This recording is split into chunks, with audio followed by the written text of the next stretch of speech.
Good evening, everyone. All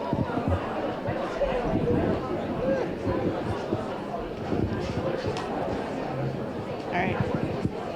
Good evening. Thank you for joining us this evening. I'll give you a minute to get settled and we'll begin the meeting.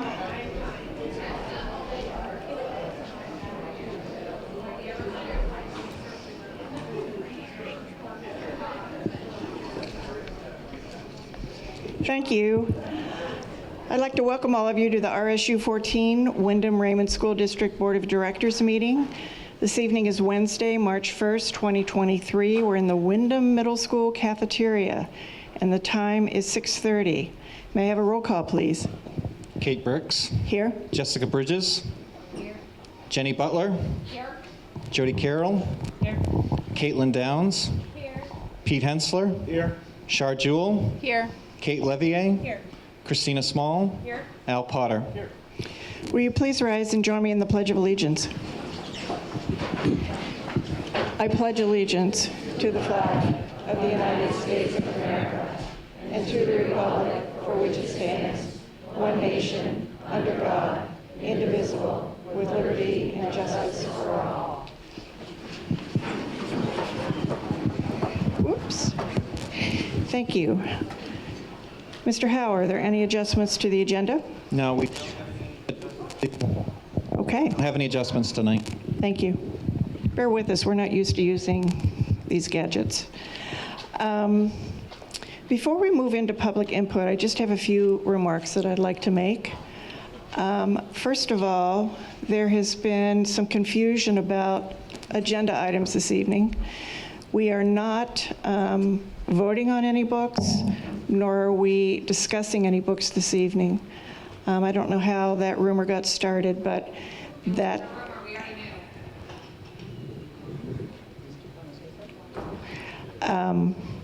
some folks were not aware of that, so I just wanted to let folks know that we're not doing that. If you'll be patient, I will continue. I'd also like to just briefly, on the note of books, which we're all aware of, there's some concerns about some books in our collections, that I want to just briefly tell you what the process is, because I think some folks might not be very familiar with our policies, and that's understandable. Typically, the general public is not really informed on our policies. And the policy that really is pertinent to books is called Instructional and Library Material Selection. It's IJJ, and it can be found on our website. I think there's some copies in the back too, if somebody's interested. Mr. Howe has sent out an email around 5 o'clock, as I recall, outlining this evening.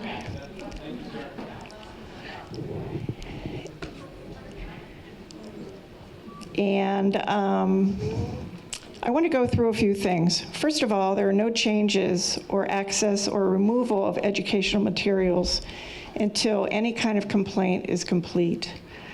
I'm going to go through the challenge material procedure. The complaint must discuss their concerns first with the person providing the materials in question, and typically a library collection, that would be the librarian. If the complainant is not satisfied, they shall be referred to the building administrator, who shall provide a copy of this policy and request that the complainant complete the citizen's challenge to educational media form. This form will be forwarded to the superintendent.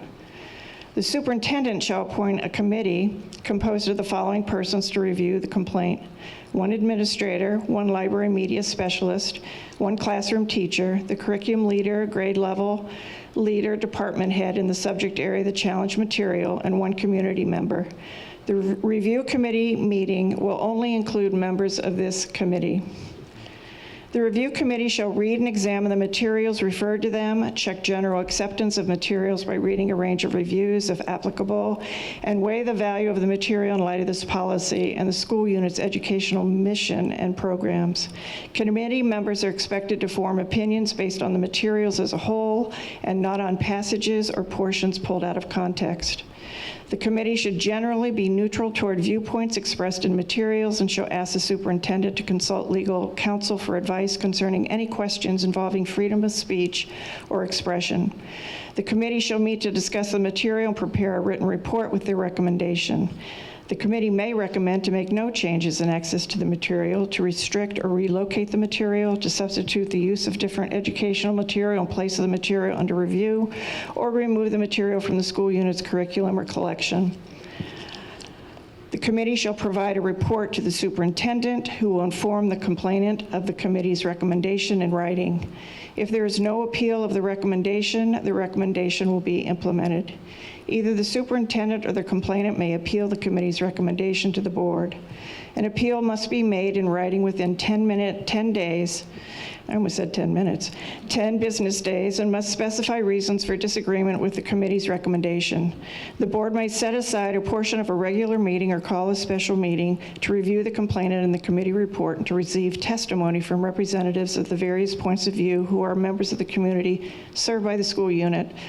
The material in question shall be reviewed objectively and in its full content, evaluated in terms of the needs and interests of students, school, curriculum, and community, considered in the light of differing opinions, reviewed in light of the criteria set forth in this policy and the school unit's educational mission and program.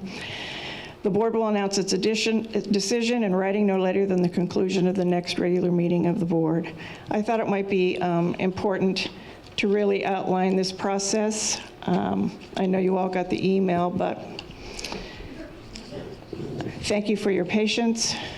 I want to go on to one other thing. There's been a lot of questions about postings of our videos and when that might occur. And this evening is an unusual event, and we have our web content manager, Gary Harriman, right over there. And he is videoing the proceedings right now, and we have audio to go with that. So the process for this evening, for the recording of this meeting, he's currently recording and will continue to do so till the conclusion of this meeting. Tomorrow, sometime, he will upload the recording to the RSU 14 webpage located under the board tab. Typically, we meet on Wednesdays in the Windham Town Council chamber. And we do not have personnel who handle the recording. The recording is done by town personnel. That recording is uploaded to a Dropbox folder set up by Gary Harriman. Gary downloads the file to his desktop. The file is then uploaded to the school board meeting videos folder on the website located under the board tab. In the Raymond meetings, again, they are recorded by town personnel. Our meetings in Raymond are typically on the third Wednesday of the month. Within a day or two, it is shared via Raymond-owned FTP site, which I have no idea what that means, which is their storage folder. Gary has access to this folder, will download the video and move it to the school board meeting videos located under the board tab. I want to be clear that when we video and when we post, that there is no editing done on our part. We don't mess around with the video. It is what it is, and it's posted right on our website.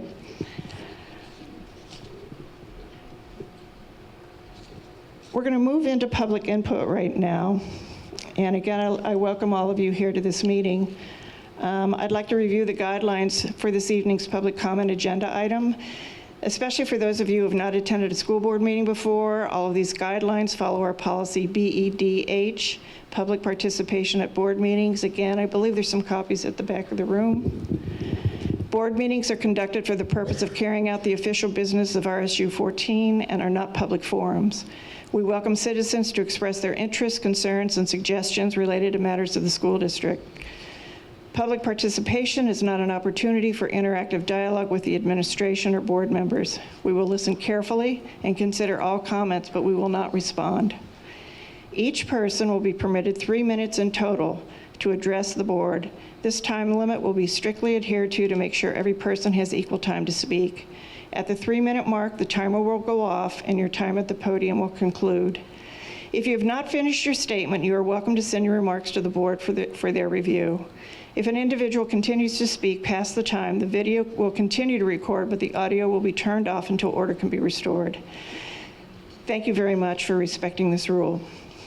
While we welcome and value the input from all members of the community, it's important that statements made during public comment are not vulgar, abusive, or threatening in nature. I don't expect that to occur, but should things get out of hand when someone is speaking or if the audience is loud or interfering with the speaker, I will pause public comment and the timer will stop. The video will continue to record, but the audio will be turned off briefly. Once order is restored, we will continue on with that individual's remaining time of 3 minutes or until the audience is respectful.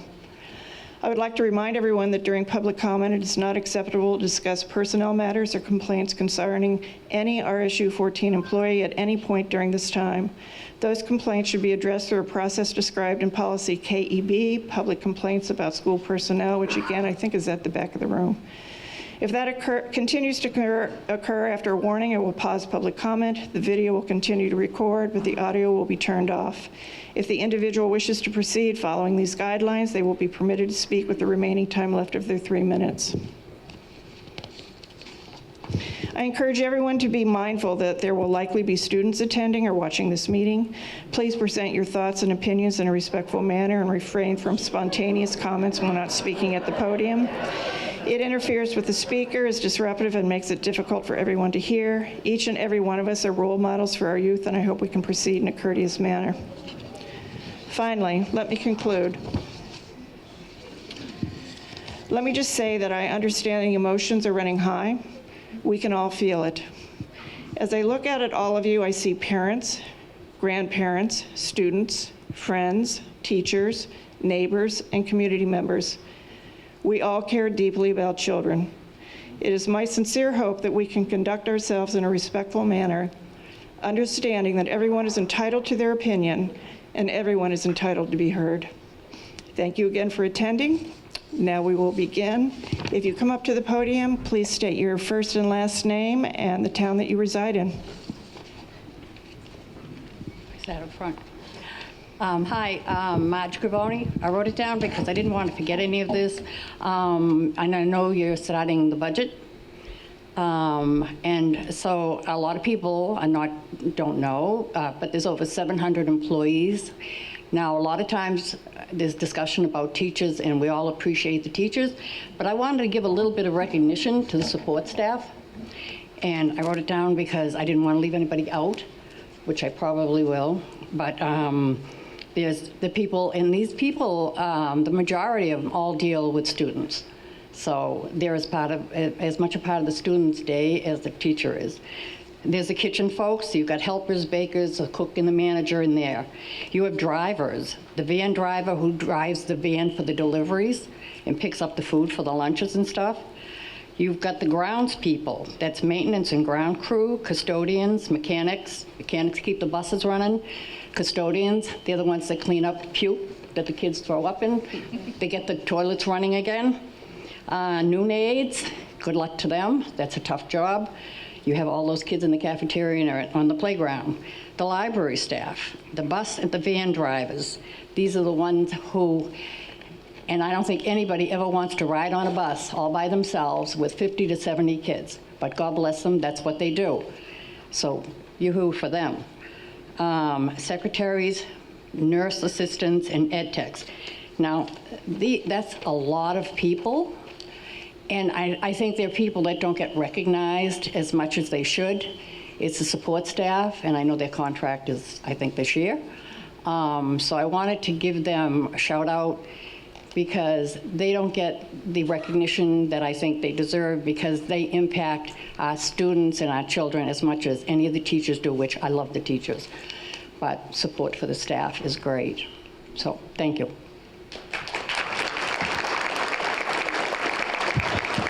Thank you. Who's next? Anyone else want to? Very good.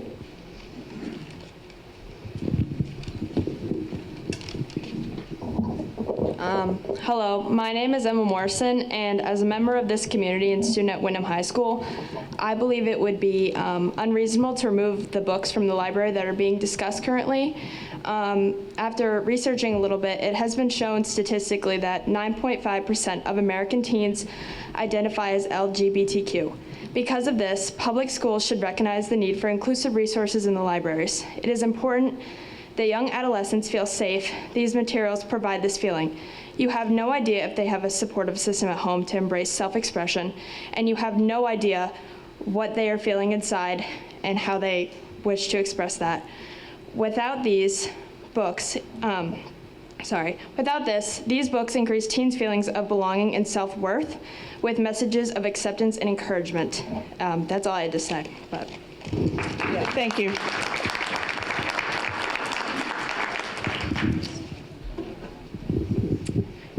My thought just dovetails really nicely with Emma's and the budget comment.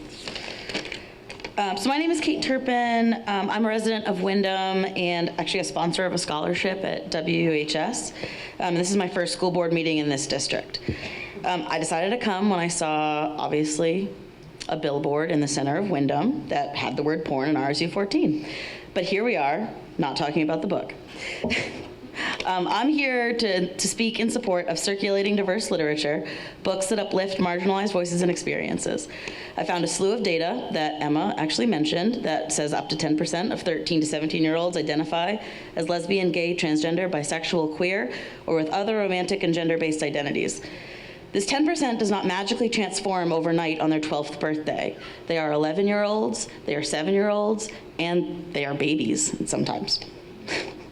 By limiting what resources they have, we are limiting their chances of success and happiness, as there is an equally large slew of data backing up the risk factors of LGBT youth who are not supported, who are not celebrated, and who are not spoken about.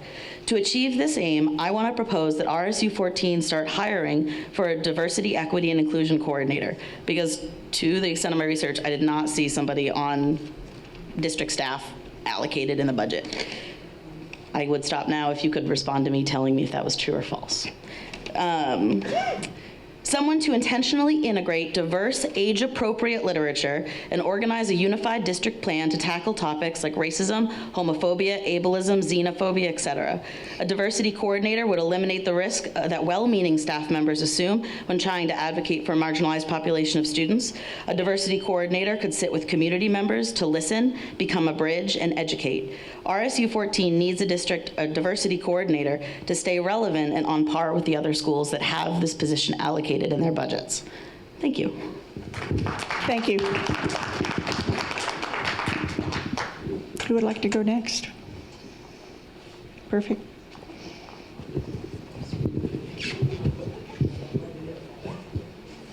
Hi, my name is Dawn Mativier. I thank you very much for giving us the protocol concerning this book. I am before you now. You had mentioned that there is a complaint process that needs to be filed, and I am wondering how we go about finding this complaint process, where that complaint goes through, and how we get that started, as each and every one of us, I know there's a lot of people here for this reason, wanted to form or bring a complaint against this book. I don't know where to find that information. If you could publish that information, that would be really nice for the rest of us. Thank you. Thank you.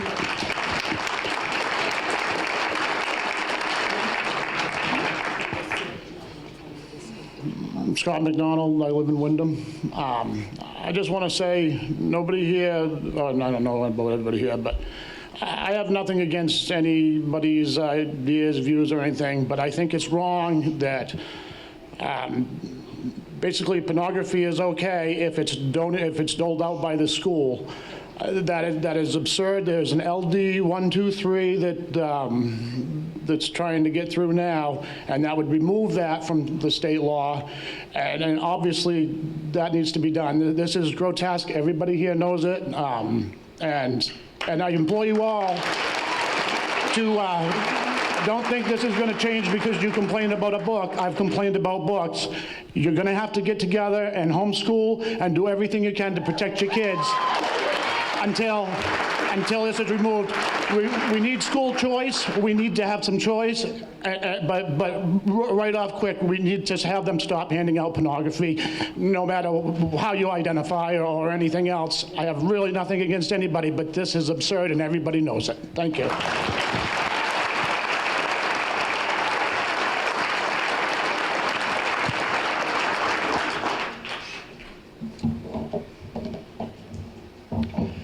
Hi, my name's Jennifer White, and I'm the owner of a Joyful Noise Christian Daycare and Learning Center here in town for the past 24 years.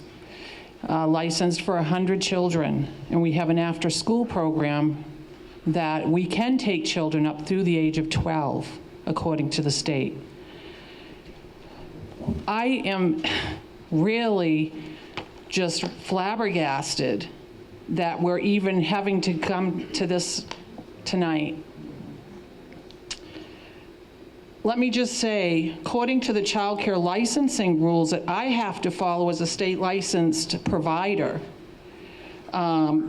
if I expose a child to profane language, depictions of violence, use of illicit drugs, or sexual content, it's considered illegal. I am prohibited from doing that. Prohibited. If I have an 11-year-old from RSU 14 that comes to my program and brings one of these books, and I say books, plural, because it's not one, and they bring it into my facility, what does that do for me? I have pornography and other kids looking at it, and younger children. These kids bring those books home and they have a 5 or 6-year-old brother or sister. Is this okay? No.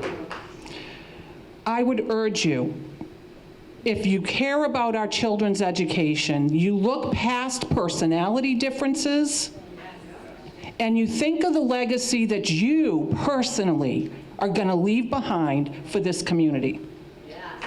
Okay? This is not about personality and power struggles. This is about doing the right thing for our children in this community. And let me just tell you, reading an article that was put out in Psychology Today, it was printed back in 2019, and I happened to just stumble across it, was reading it. Every 9 minutes, Child Protective Services substantiates or finds evidence for claim of child sexual abuse. 82% of all victims are under 18 or female. 66% of childhood victims are 12 to 17-year-olds. 34% of the victims are under 12 years old. And there's a lot of them that are child-on-child sexual behaviors. Do you know why this is happening? According to what they have printed, it's because they're being exposed to pornography.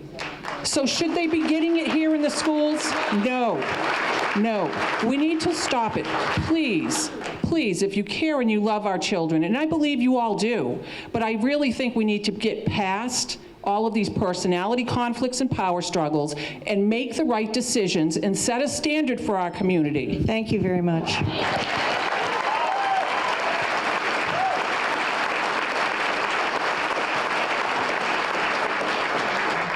My name is Courtney Edwards.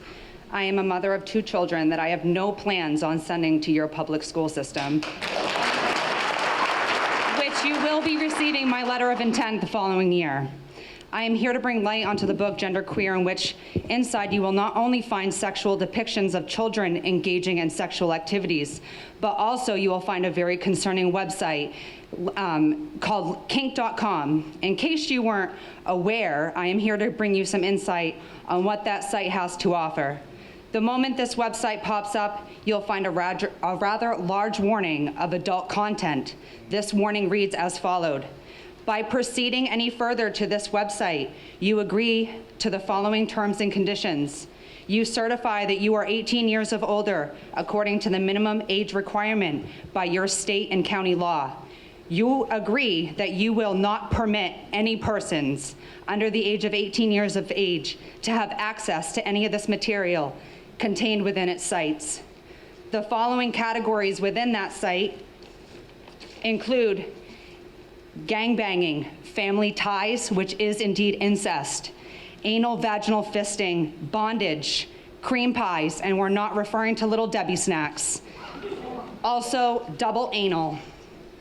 With that being said, I want you all to know that you have indeed crossed your own laws that protect the public school system as its own governed entity. And the day will come in which all of us concerned parents and residents will in turn be the ones to say unto you that you have indeed committed a Class C felony, which serves up to 5 years in prison and up to a $5,000 fine.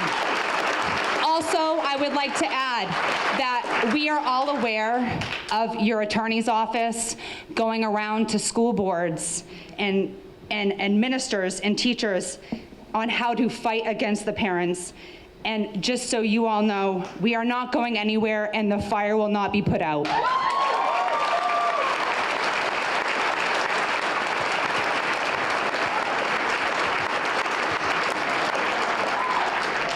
Hi there. My name is Kelly Moxie. I am a resident of Windham, a mother of 2 in the district, and an LGBTQ+ ally.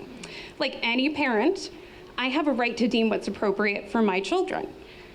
But I'm able to contact the school if there's things I find are not appropriate. So my child would be excluded from, whatever I deem necessary, or deem appropriate. I don't have a right to deem what's appropriate for an entire district, nor should I. We shouldn't ban any books. If we ban books such as genderqueer, we're banning inclusivity, and we are telling students that see any part of themselves that they don't belong. Thank you.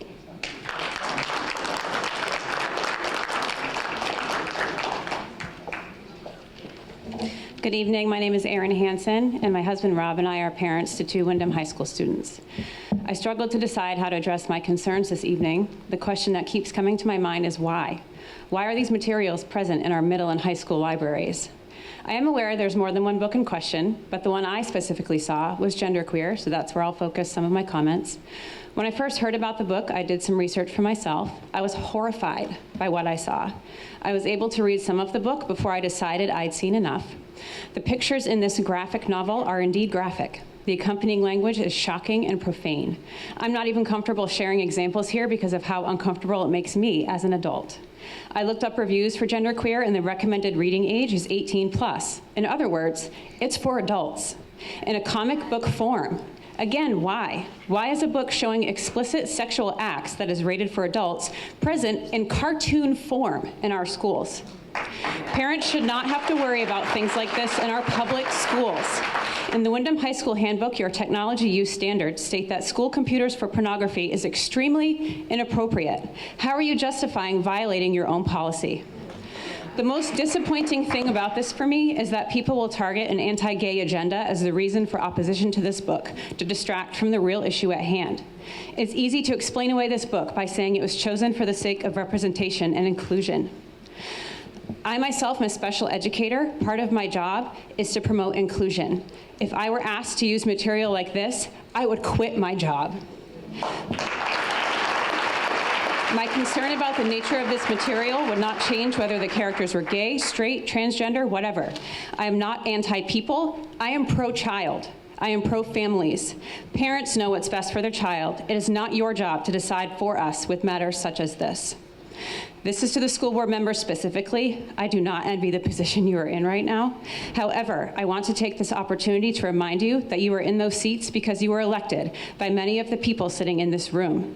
We elected you because we trust you to do the right thing for our children, so do it.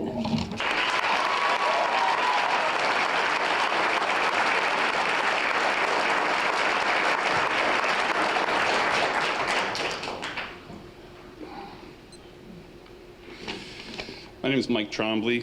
I'm from Windham. I really don't want to be here. I wish the board could simply do the job they're elected to do, and that was that. And I've avoided these kinds of meetings since my kids were little because I've heard about how unpleasant they can be. But I have 3 kids in Windham schools, 1 in primary, 1 in Manchester, and 1 here at the middle school. And when I learned that there's a movement to remove supposedly obscene books from the library, I realized I had to get involved. I read Genderqueer and Alex and Charlie just today. I found Alex and Charlie a bit boring, a basic run-of-the-mill teen love story. It has a few quick, nondescript mentions of sex in it, but it would be unrealistic if it pretended that teens never think about sex. I have zero problem with this book being offered in the library, and I say that as a parent of 3 young kids. Genderqueer is a different book altogether, though. While I found Alex and Charlie a bit of a slog, I was captivated by Genderqueer. I learned about what it's like to grow up a different kind of kid. I can imagine that young people who are questioning their own identity would find it enormously helpful to read this book. Yes, there are a few, very few, drawings of sexual acts in the book. They are representing real things that happen in real life. This is not pornography. It is not obscenity. It is art. It is literature. Libraries are full of books about all kinds of ideas and situations. They are books about war, crime, drugs, gangs. We learn from these books. We are not afraid of these books. We don't accuse librarians of trying to get kids to join gangs or start wars simply because they carry these books. I fail to see the difference with a book like Genderqueer. No one will become gay from reading this book, and that certainly isn't the intent. But if we removed this book from the library, we would be robbing vulnerable, questioning students for a chance to feel valid. And I don't mean to compare war to violence or sex. I hope most kids never encounter the kinds of violence they might play out in Call of Duty. That violence is horrible. But sex, on the other hand, is a normal part of life. We shouldn't pretend it doesn't exist at the very moment kids begin to wonder about it.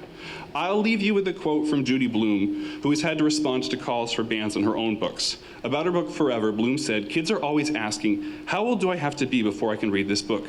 An impossible question to answer. Some kids are ready at 12, some not until later. They usually know themselves.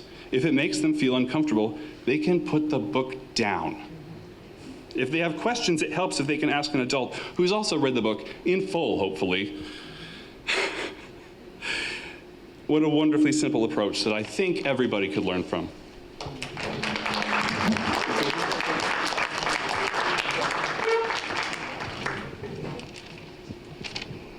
My name is Carrie. I'm here tonight to address the concerns I've heard from within the community in regards to the removal of sexually explicit reading material.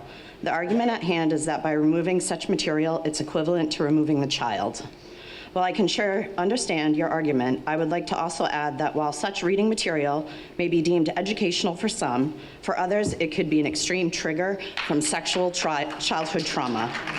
With that being said, I'm here to enlighten concerned parents that such reading material is in fact available at your local public library. Feel free to parent how you feel necessary outside the public school. Thank you.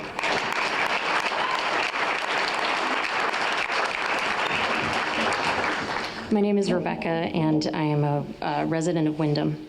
I am also the mother of 4 sons who are all in the RSU 14 school system. Recently, I learned about the books Genderqueer, Identical, and the Nick and Charlie series in the high school and middle school libraries. I don't consider myself a typical millennial parent, but I am a millennial, and I do understand that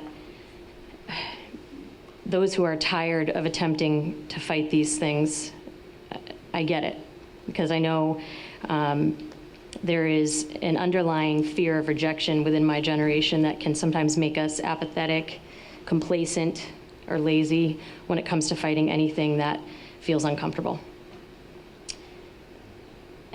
There's a powerful scene in the movie Titanic where a mother is calmly tucking her kids into bed and telling them a story as the ship is sinking. That's how I see my life. The mother knew that there was nothing she could do to stop it, and rather than dragging her kids along with her, likely traumatizing them as she attempted to push her way through onto one of the lifeboats, she decided to protect them from the chaos around them by making their moments together as special as she could.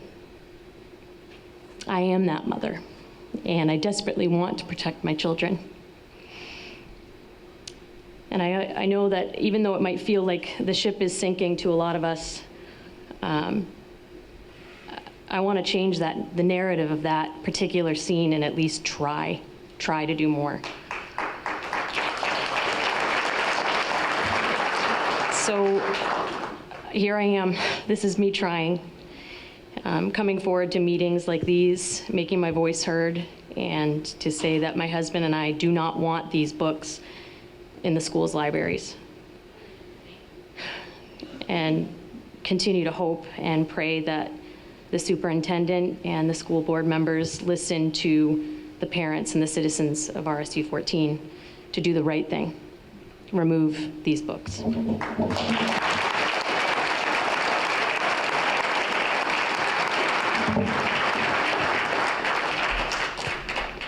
Evening, I'm Louis Follette. I have a daughter at Wyndham Primary. And I want to bring to everybody's mind a quotation from a Protestant minister at the end of World War II. Martin Niemöller put out his quotation, "First they came." Now you may ask me, well, how does that deal with books?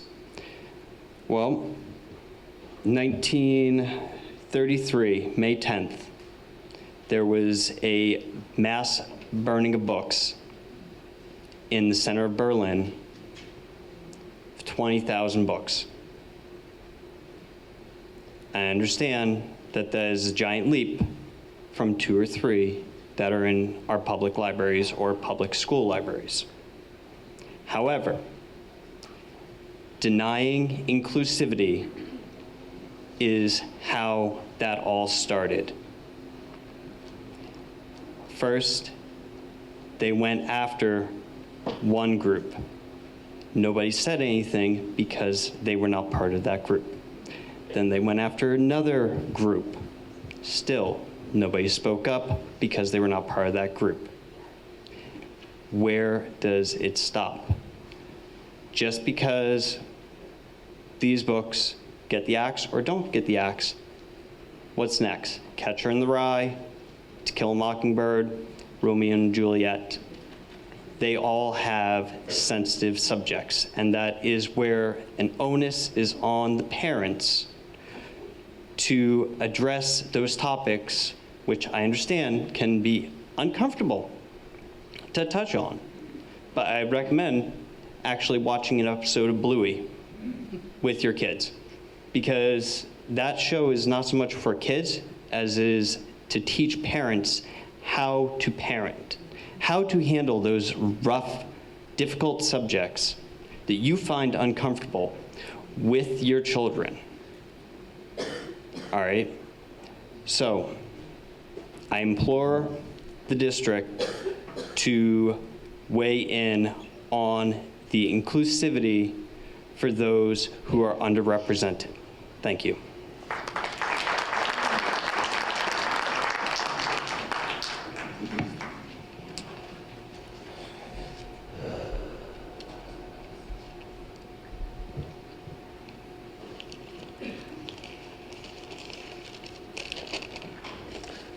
My name is Ken Anderson. I live here in Wyndham. Just a bit of encouragement to the listening audience. When God's word is spoken, we need to receive it with humility. The best thing we can do for our children is to speak the word of God into their lives. Not sometimes. Not sometimes, always. Commit our children to God and defend our children in the faith. Our children are never more in danger than when we lie to them. The book Genderqueer is complete with all the trappings of a debased mind. You should know, those who promote this trash, that your mind is in danger of being lost. Your mind is reduced in quality and value.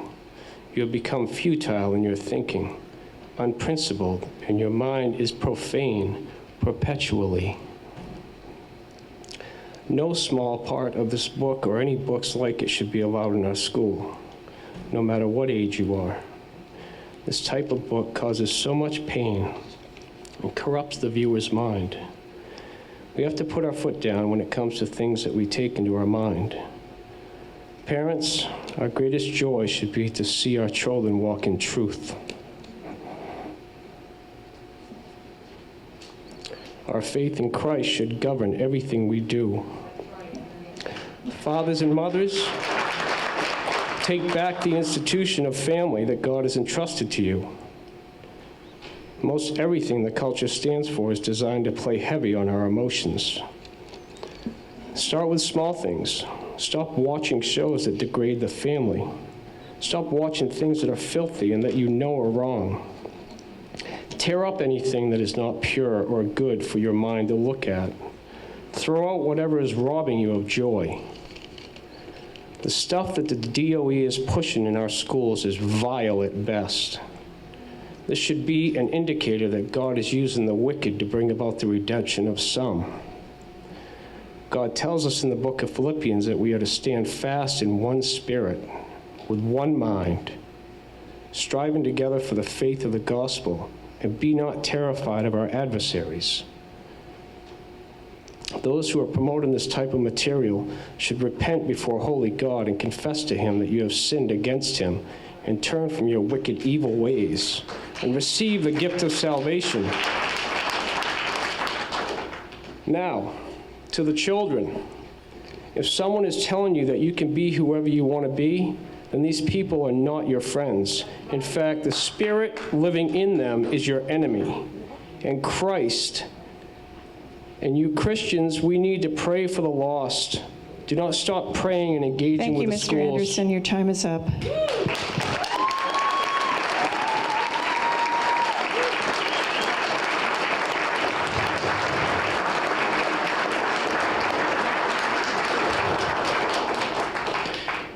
Hello, my name is Scott McDonald. I'm a former student at Windham High School. A lot happened, and I'm not going to go into it. Basically, these books are allowed, but when I was in my freshman year, I wanted to read a Bible story for my class, in my classroom, instead of Mice and Men. Was not allowed to, because it was not part of the curricular activity. And that's not banned, but Tom Sawyer is. That has some pretty bad language, and not gonna go too far from there. I also had to read a book my freshman year called, what was it? It was a Diary of a Part-Time Indian. It talked about people masturbating and all this other stuff, and it was raunchy, really raunchy. And I mean, after hearing what I saw on national television, I don't want to have anything to do with this school anymore, and my kids will never have anything to do with the school anymore when I have them. And I've been homeschooled for 2 more years now. I was homeschooled 8 out of my 12, or whatever it was. Anyways, 9 out of my 12. And I'd suggest whoever is here, I would really appreciate it if you would homeschool, because you learn a lot more, and all this other stuff is not going to help you in the long run. And, I mean, everybody knows me. I'm glad to know it. Anyways, thank you, and have a great night.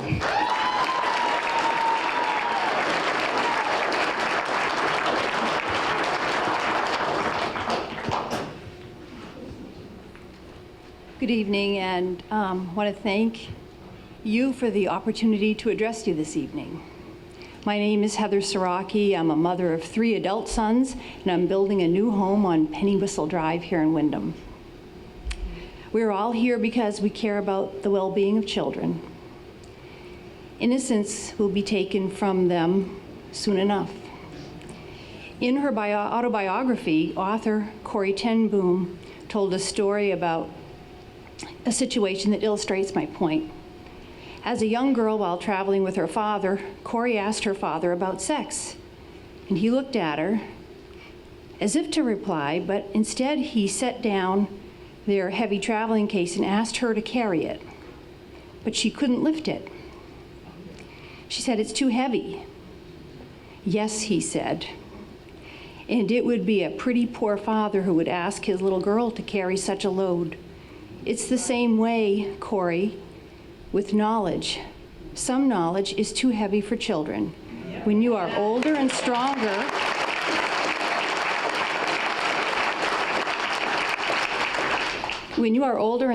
you can bear it.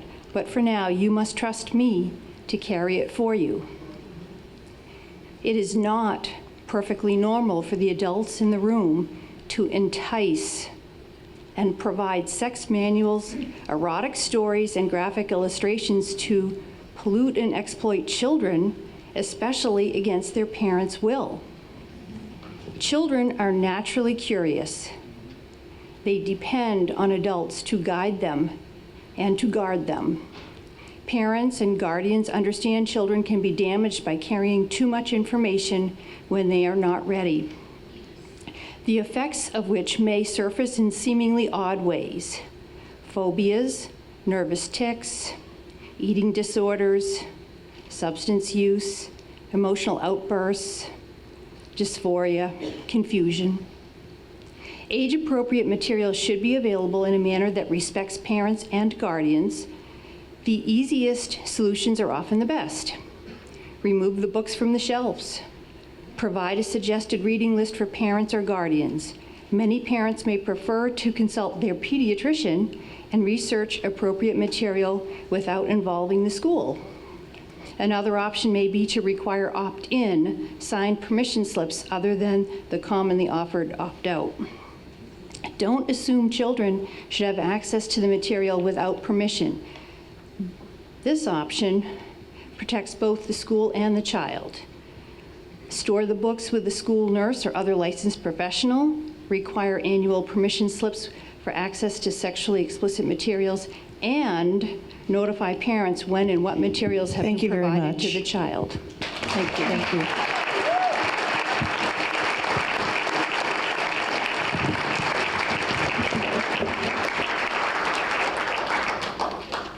Good evening. My name is Mary Beth Davidson. I'm a resident of Windham, a parent, and I'm a grandmother. I took the time to find a copy of Genderqueer. I wasn't able to find some of the other books that are in question. I'm not a young person, and so when I was growing up, when I was in my teens, that book would have been incredibly inflammatory, and it just didn't exist. And when I was in my teens, a teen in my town committed acts of self-harm and ended up ending his life because he was trans, and there were no resources. There were no books, there weren't people for him to talk to. People cared about this child, but nobody knew what to say or what to do. I didn't think genderqueer was pornographic, because there's a difference between explicit and pornographic. Obscenity means material that is meant to titillate. Genderqueer is material that is a memoir of a young person talking about their journey to understanding their own difficult sexuality. And I think that it's difficult for me to imagine a sixth grader reading that book because, yeah, it has a couple of explicit areas. But I think a sixth, seventh, or eighth grader who read that book would learn a lot about how we understand ourselves and how some of their classmates may understand themselves. Roughly 10% of the kids are going to be lesbian, gay, transgendered, bi. Those kids are all at risk, severe risk of self-harm. They may not have families who can begin to cope with their children's questions. Not only that, those kids are at tremendous risk of being bullied because they're different. All of us went to high school one way or another, and all of us know that all through life, people who are a little different get bullied, and it gets ugly. I found the book thoughtful and sincere, and I'll be honest, I'm uncomfortable with the explicit parts, but I believe that the message of the book absolutely outweighs that. The book vindicated my faith in school librarians. School librarians have a lot of education. You all know that, you hire people. I trust them, and I think we should too. They don't make these decisions lightly. They don't have an agenda. They really want to educate kids and keep them safe, because we all want that.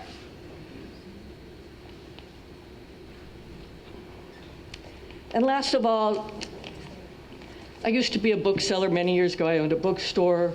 Books have been a part of my life since I was a young child. Thank you. I'm sorry, your time is up. Thank you. Thank you.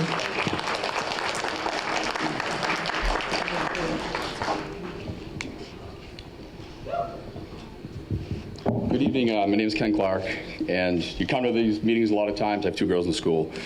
Know what you want to say, and I feel I do, but I can't help but see you've got a lot of people talking on one side, other people on the other side. And I think one reason we do want to get together tonight is to try to find some middle ground in all this.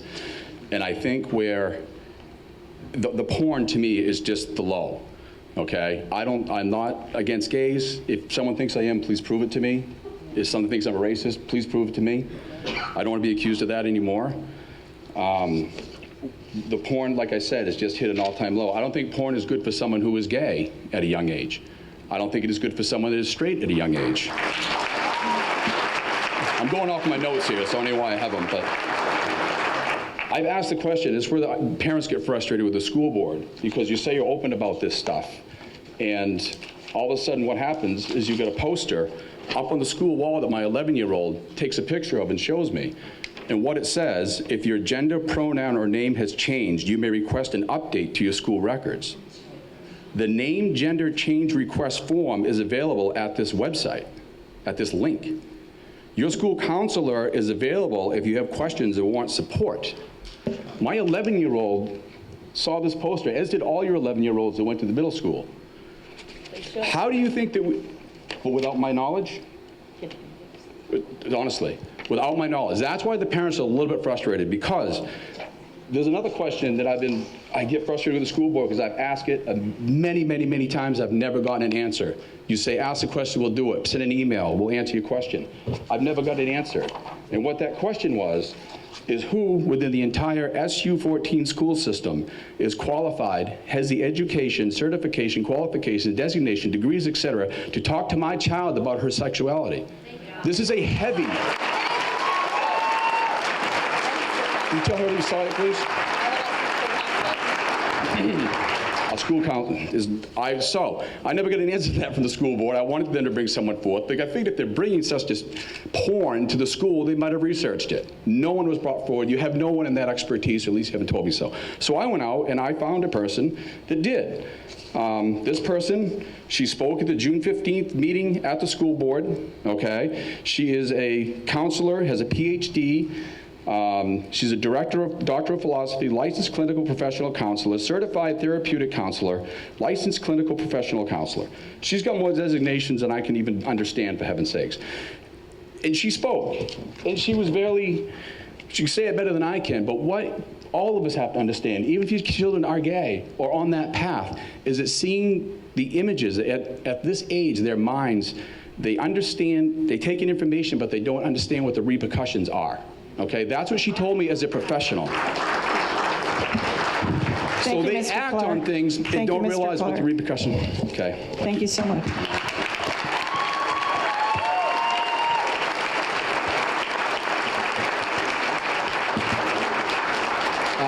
Hello, Alex, 2020 graduate, Wyndham High School. So I really don't want to be speaking up here today, to be honest, but and I'll make it quick for everybody that has things to do, but I have a little sister who's in middle school, and she just learned how to snowboard this year, and she's just learning a lot of things, and I just don't think that that's one of the things that I want her to learn. You know? And I don't think that she wants to learn that either, whether she knows what she's learning or not. That's kind of the point. I think that you have to take into consideration how undeveloped anyone is at that age. If they make the decision later in life, that's okay. But when they're, and at that age, you know, it should be the age of consent. I mean, we're talking 11 years old. They're not even the age of consent. And so if there's going to be a boundary, it should be I mean, if you're going to be stubborn enough, you should put it at least 16. You know, and that's really young. I don't even agree with that, but if you guys are going to have one or the other, it has to be at least that, like high school, which is freshman year. I mean, I don't know if that's, I don't like that either, but if you guys aren't going to come into agreement, you can't do it that early. It should be 18. It should be 18. I don't know. I didn't write anything down, so I'm kind of just going off the top of my head, but I really just don't agree with it, and I think it should be stopped. So, thank you.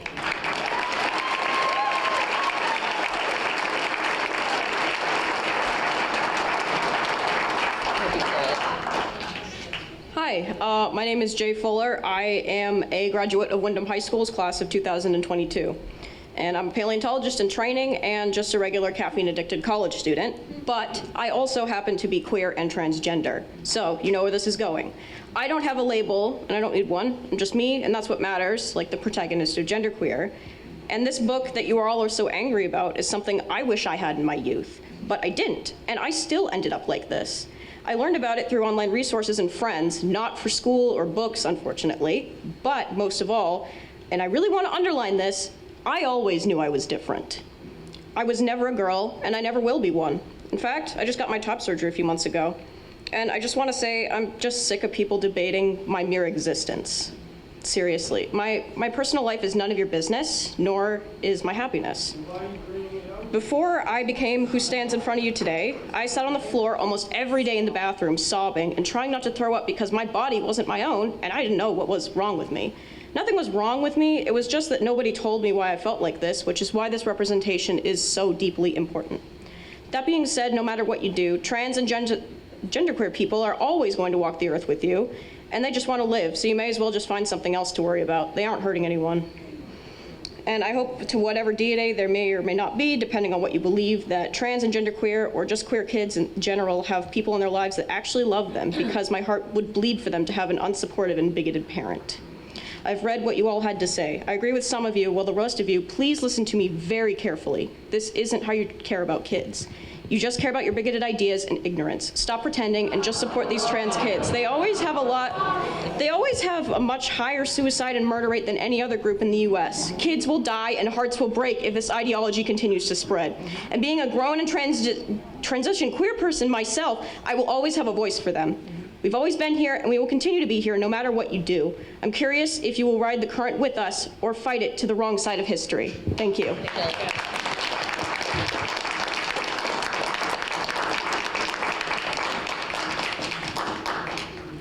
Hello, my name is Helen May. I'm a resident of Windham and a parent in the RSU 14 district. First of all, I just want to mention that there's a lot of conflation between Nick and Charlie and genderqueer and the audiences which they are meant to address. And I think that's been done on purpose. The debate to ban genderqueer has been publicly couched in polite, often depoliticized language by many of its detractors, at least by the more media savvy ones anyway, but this is just in public. Behind the more public practiced attempts to link the book in question to concerns about basic decency or pornography, all pretenses of charitability are off. We recently had local citizens on the Ray Richardson radio show openly expressing skepticism in the ability of our professional teachers, librarians, and administrators to be able to do their job or even know right from wrong, as defined by their own narrow worldview. Social media sites like the main source of truth are posting personal and private information about staff members in order to bully them. Disinformation about transgender people is being spread by community members on the main wire and in both public and private Facebook groups where people are being called groomers and pedophiles for supporting trans kids, or what they term the woke agenda, whatever that means. There's a distinct lack of respect and even outright hostility toward public schools and the teachers, librarians, and administrators who make it their labor of love to staff them. There needs to be leadership to support and protect teachers and staff from personal and legal harassment. There also needs to be leadership responsible for correcting misinformation and turning down the temperature of this rhetoric. The attacks on genderqueer and other LGBTQIA books are coordinated and nationwide. Our kids are caught in the middle of a culture war that is attempting to dehumanize them, like my trans child. It should be noted that genderqueer was only checked out of the high school library twice, once by the child of a conservative activist. But I thank this activist, because otherwise I would never have read it if these activists had not made a stink about it. Neither would my non-binary child, who finally saw protagonists who had a similar journey of self-discovery. It was a revelatory read. and the controversial parts need to be read in context and what's said about consent. There are classic books that kids are reading that involve sexual assault and a very marked lack of consent, like Speak, Beloved, or A Handmaid's Tale. My senior in high school asked me, why are these folks not concerned about the orgy and the Great Gatsby? There begins to become a slippery slope about which books should be restricted for children and whether these books just tell us some deep or sometimes unwelcome truths about the human condition, which ultimately can serve to make us better humans through the telling of their stories. There's a desire to impose the will of the few upon the community to ban books. Thank you, Ms. May. In spite of a greater good.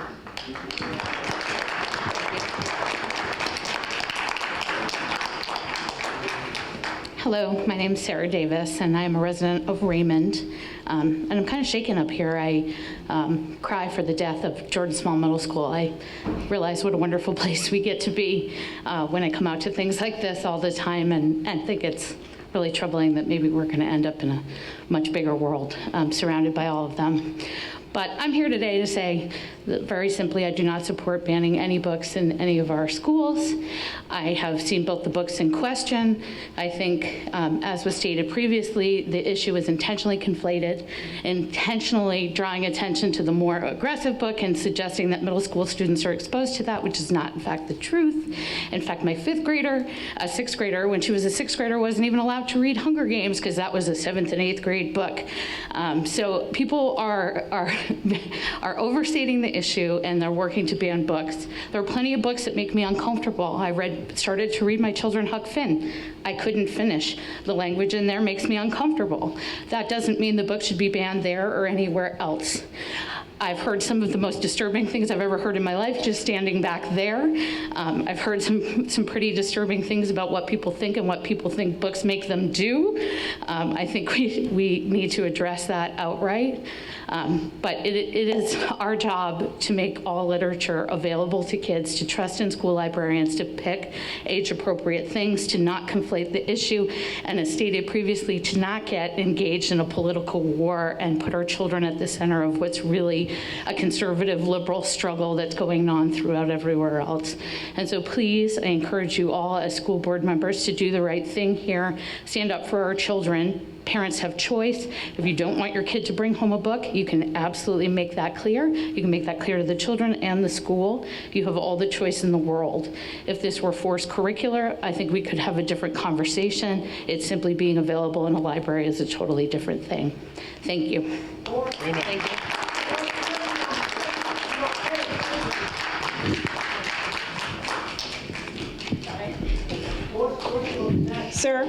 Sir. Hi, my name is Matthew. I'm also a resident of Windham. Regardless of what our families look like, I think most of us think that all kids should have the freedom to be themselves and to realize their potential. Certain political and ideological radicals want to exploit our books, our history, to divide us into boxes based on what we look like, who we love, and what our genders are. They believe that the current policy, which allows them to choose what their own children access, isn't enough. What is being insisted here is that they be allowed to take that freedom to decide away from other families who they disagree with. Life is messy and unpredictable. It is challenging. Families should be free to make their own choices about how they negotiate these challenges. It can be difficult for us to make sense of unfamiliar things, and it is far too easy to quickly dismiss others' experiences. Parents of already marginalized LGBTQ kids don't want or need intervention from people unwilling to understand their experiences. It is no coincidence that nearly every book targeted is LGBTQ, and that is not lost on LGBTQ kids and families. This is familiar territory now. First it was bathrooms, now it's sports and books and medical care. We've heard a lot of people up here tonight say that it's not about gender, that it's not about queer kids, that it's not about a specific group of people. And then 2 seconds later, somebody shouts from somewhere in the back something that just confirms everything that I've just said. It's evident, it's obvious. I don't even understand the point in trying to hide behind it anymore. If you believe it, just say it. stand up for it. If you really believe it in your heart, speak up and say it out loud and use the words you're all thinking and what you're muttering all in the back. Great. We can all see your faces. We all know who you are.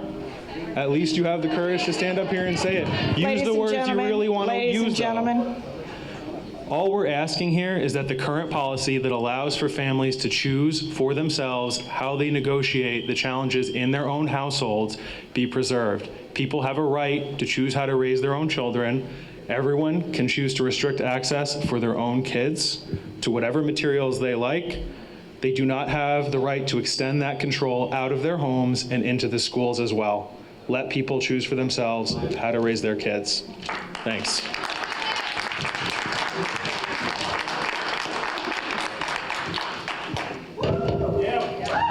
So, as most of you know, I'm Adam Zajac. I was actually going to wait till the end to discuss this topic, but since everybody is attacking most of the people here about being anti-LGBTQ, I figured it would be a good time for me to come up right now and start talking about another book that is in the high school that just got removed secretly because they can't find it on the shelves, even though it hasn't been checked out. Let's discuss what it is. Identical. The story of two 7-year-old twins that are sexually assaulted by their father multiple times. And I would really like to read an excerpt in it, and I would like to know how this has anything to do with any sort of curriculum that the school children need to learn. Yeah. Kaylee was used to Daddy's visits, but that night she too felt something different in the air. Rage, lust, sorrow, perversion, all mingled in Daddy's sweat. There was nothing gentle about how he threw back the covers. Already naked, he pushed Kaylee to one side, flopped beside her. I could tell she was afraid. This wasn't her daddy. This was a demon. His evil, hard and sharp as a steel blade, ready to slice into her. It did. His attack was brutal, bloody, wordless, except for vicious, shut the fuck up at her pitiful scream. A plea to please no, Daddy, no, it hurts. Oh, I cowered, sick at the sight, but unable to divorce myself from the horror. I felt Kaylee's pain, and when Daddy was done and she cried, I cried too. That was the sister watching her little sister get raped by her father. This is the shit that we have going into our libraries, and you're complaining about anti-LGBTQ? I've been attacked all week on the Windham Community Board because I'm sticking up for my children. This is absolutely ridiculous. And I will say this right now because I discussed this matter personally with the middle school principal and the librarian, who's only been here for a year and got her master's degree online. And guess what? You gotta cut me off? I'm sorry, your time's over. Oh, okay. Well, I'm just gonna let you know. I'm not talking about the librarian. I'm talking about the vetting process. Your time is over, sir. Your time is completely over. The vetting process is bullshit, and that's your job, Howell. Your time is over. Thank you.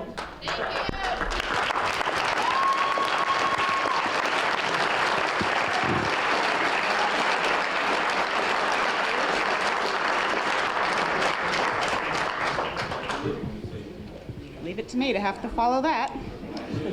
My name is Christine Williams. I am a mother of 4 graduates of high school recently. 2 were foreign exchange students that went to the high school just for a year. One is now back in Ukraine.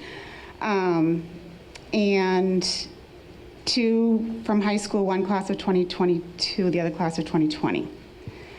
Thought my days of school board meetings were far behind me in the rearview mirror, but I still have nieces in this school system. I still have cousins with children in the school systems. I still have friends and neighbors, and I'm still really concerned about what I'm seeing and hearing about the school system. I neglected to say at the beginning, I apologize, I am a Windham resident, and I vote at every opportunity I get. I voted for a lot of you, not all of you, and I'm going to vote again.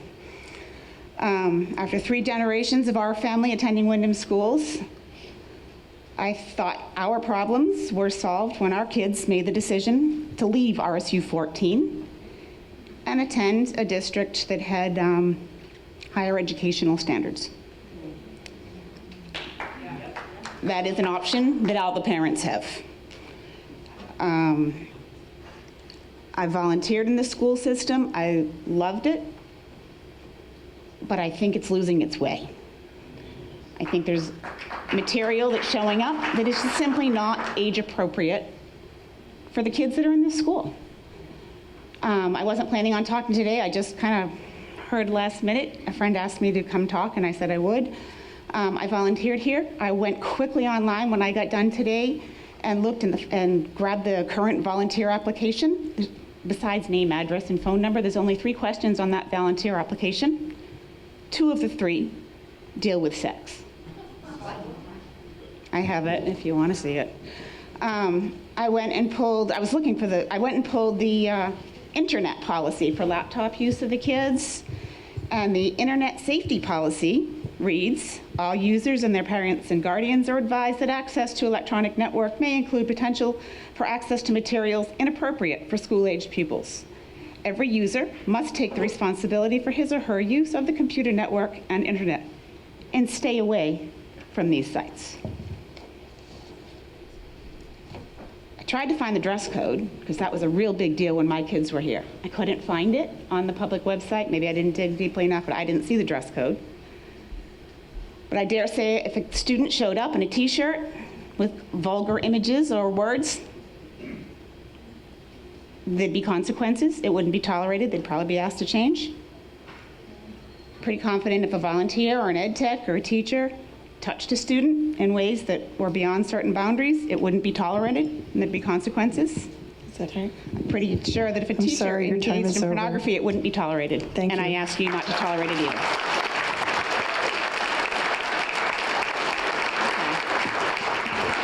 Hi, I'm Dr. Robin Frost. I'm a longstanding resident of Windham. I have 3 children that graduated from Windham High School and a 14-year-old that won't be graduating from Windham High School. I will be short and sweet, hopefully. Just a couple points I want to make, and I really did not want to feel like I had to be here, but I felt like it was really important because the time invested in this community is so important to me as a business owner, and having 3 children successfully graduate and have a college degree is important to talk about this. Children are what matters. And I think the points that we're missing is we're talking about like how we're alienating certain children that feel a certain way. But the bottom line is that the books that we're talking about are said to have a value for this group of children. But what you're doing is you're attaching a value associated with oral sex or sexual intercourse to these children. How is that giving these children value? It's not. So in essence, you think that we are helping these children or we're doing something horrible that's alienating these children, but we're not. We're attaching a value to them that their only worth is associated with this sex, oral sex, in these relationships. It doesn't talk about what they've achieved. It doesn't talk about their personal interconnections. It doesn't talk about any of it. And quite frankly, my second point as physician is the health concerns.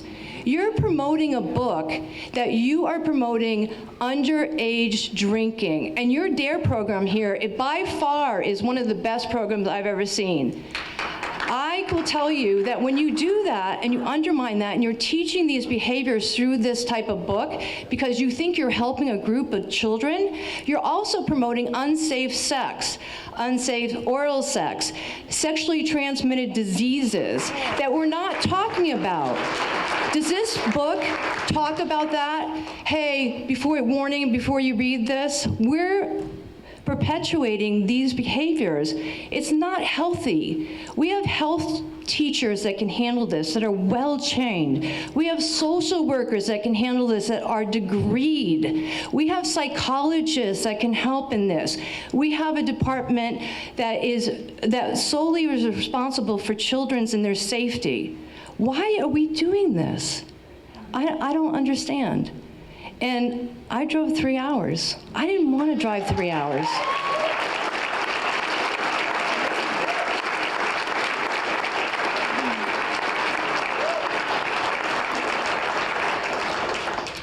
Good evening. My name is Barb Murray, and I am an almost lifetime member of the Windham community.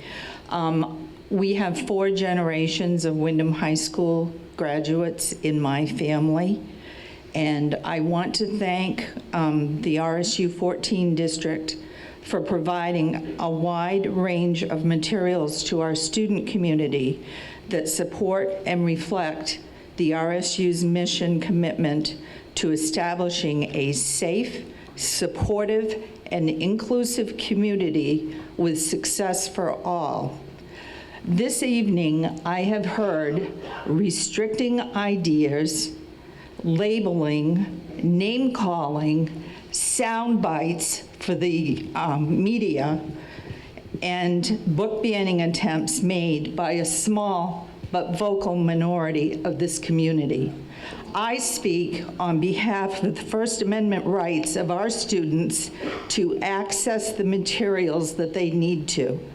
Parents absolutely have the right to control their child's access to those to specific books within the guidelines of their school policies, but they do not have the right to control the access of every child. Our district has clear, detailed policies in place to address individual concerns. Kate, thank you for reviewing those at the beginning of the meeting. If you use the search button, you will be able to find all of those policies. I was able to find them in about half a minute. So I strongly urge that the residents of Windham and Raymond use these tools and follow the procedures that have been voted upon and approved by our school board. In specific, the instructional and library materials selection file IJJ that Kate read from, and there's a citizens challenge of educational media form that I would suggest, if you have these great concerns, fill it out. And that is a file IJJ-E. Those are all in the school policies, and you need to take it upon yourselves as citizens of this town to do your work. And if you do not feel that this school system is where your child needs to be, you absolutely have the right and the privilege to remove them and to homeschool them.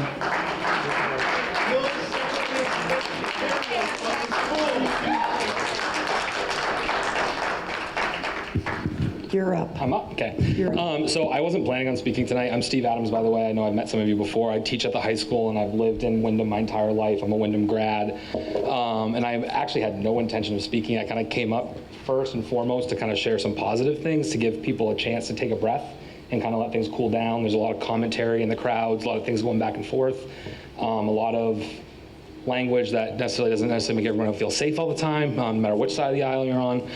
So I just want to share tonight that we've actually had since the midterms have happened, this is my first school board meeting I've been able to attend since midterms. We've actually had a great year so far at the high school. We've actually, I encourage you guys to reach out we have some really cool sports records that's been set by different teams that just finished up. We have a robotics team that has, I can't remember what exactly they placed, but they actually just had a competition that they've been doing all year. Oh, okay, sorry, someone's going to be 7th. So they've done an amazing job. There's been some amazing work going on with some very rigorous programs and some very competitive programs that are run by staff that frankly have been putting up with quite a lot of accusations that we are pedophiles, that we are groomers, that there are signs up that we are handing out pornography to children, that we are should be sent to jail, that we could be put in jail for 5 years. So I just want to point this out that I'm really thankful that Chris sent out that update around the policy, especially the part in there about under step 1, talking about how individuals cannot make the decision, that no individual staff member can choose to remove a book from their curriculum or the library, so no librarian can individually on their own act unanimously. I thought that was kind of an interesting part that I've got lost in all of this, so it was nice to kind of see that policy. There's a reason I'm not talking about the books. I'll be honest, I haven't read either one of them, and I don't feel comfortable and I don't feel right speaking about a book that I have not read cover to cover and have only looked at and only seen a couple things posted online. So, like I said, just was trying to give kind of people a break and just want to remind that there are lots of people watching, lots of staff members, lots of community members who didn't feel comfortable coming here tonight out of fear of outing themselves or their students. There's been some, like somebody else had mentioned earlier, there's been some teacher personal information shared with some groups that have already in the past been involved in litigation regarding harassment of school staff members. So I just would like to kind of point that out, that these things impact the staff members that have been hired by the board to come here and educate the children to the best of our abilities, and we don't have any control over these policies and what's in the library. Thank you.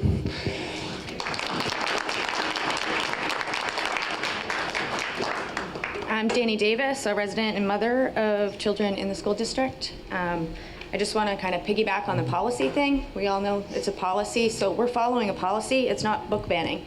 It's a policy that was set forth. A little bit of repeat here. It's a policy created by the district. It can be changed. They actually can change it. The district lawyer reviewed it, policy, not book banning, earlier this month at a school board meeting, and he reported it was best practice. We're simply following policy that was put in place for this very reason. It doesn't mean we agree with the policy, but we're taking the proper steps for it, and we're utilizing policy to remove porn from the school. Just to summarize that, to make it more clear and easy to understand, we've met with the people who selected and placed the book, which is the librarians. The policy, IJJ, outlines that this is actually the superintendent's responsibility, but we found out it was delegated to the librarians. We then filed a written form, and the book is now being reviewed by the committee of 5 that was handpicked by the superintendent. If the book's not removed at this committee level, it will be moved to the school board members to review and decide. Again, different than book banning. The material in this book is porn, by definition. It is not suited for children for educational or inclusion reasons. This is not child-appropriate approach on having inclusion in schools. As you may know, by recent awareness, this is removing transparency from parents. It's removing the ability for us to parent. It is the sexualization of children, and some could even argue that it's indoctrination of radical gender theory. Anyway, this is one way we can stand against it for our children and all of our children. Some false accusations that have been put against us is that we're anti-LGBTQIA. No, we're not. That's as radical as saying everyone else is pro-pedophilia. Actually, the community should be upset with this movement because it stereotypes gay trans people who are pro-porn to minors.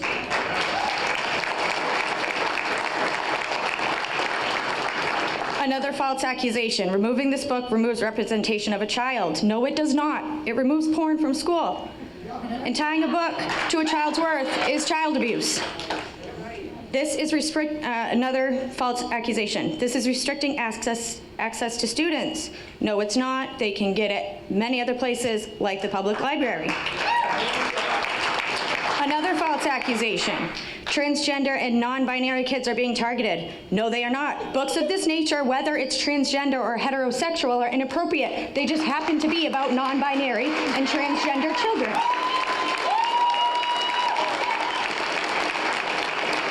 This is book banning. No, it is not. It's removing porn from school through a process that was implemented by the school. Go get it at the public library. This is now my third school board meeting since the day I found out about this. January 11th, I've spent every day on this. This group of passionate, caring, Thank you educated... very much, Ms. Davis.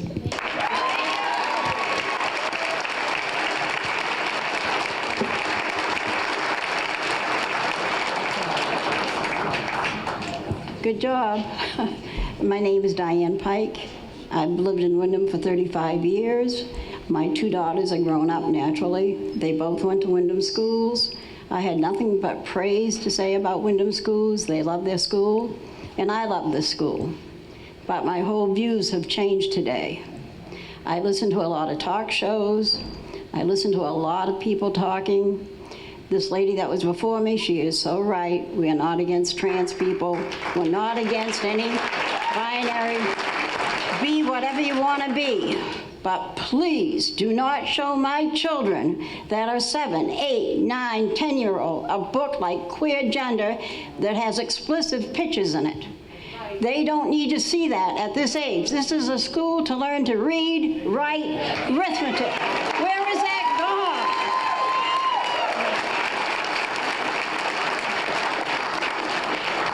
I am afraid, and I'm sure you people are all very nice people.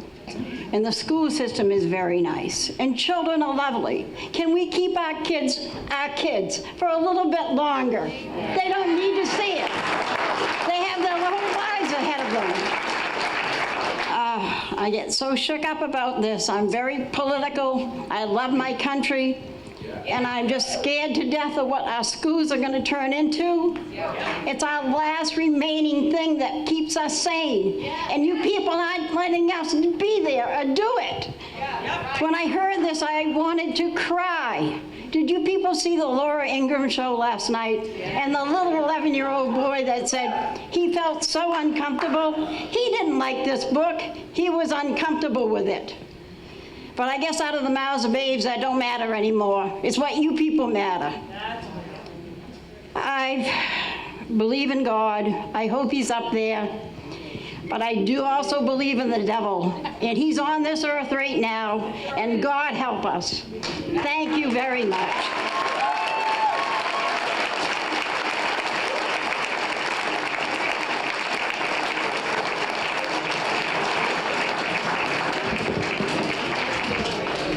I'm going to introduce myself. My name is Mike O'Neill from Keeping Kids Safe, which is a nonprofit agency. We teach children against anti-bullying, sexting, internet safety, child sex trafficking.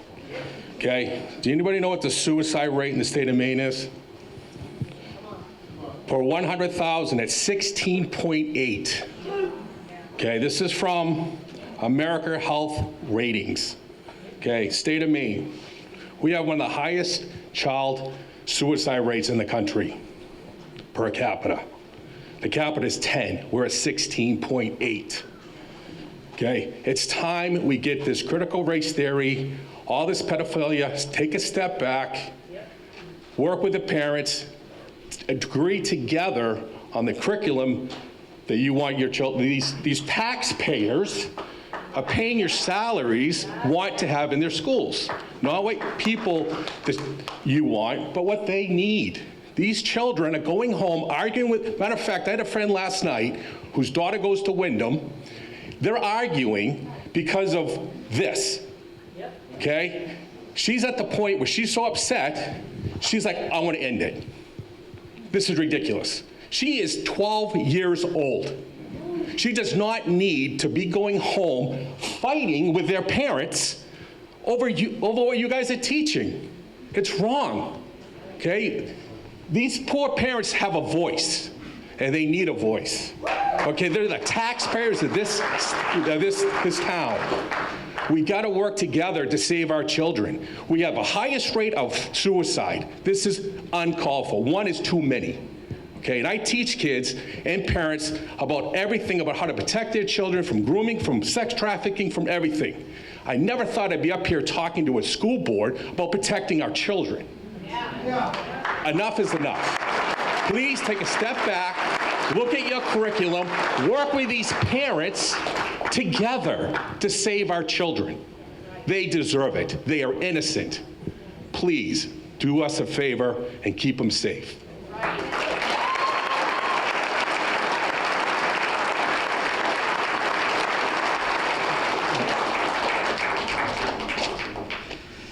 Hello, my name is Stephen Napolitano, and I'm from Windham.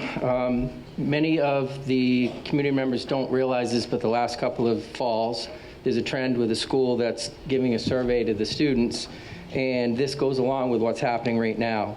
So these are some of the questions, and this year you guys put in an opt-in.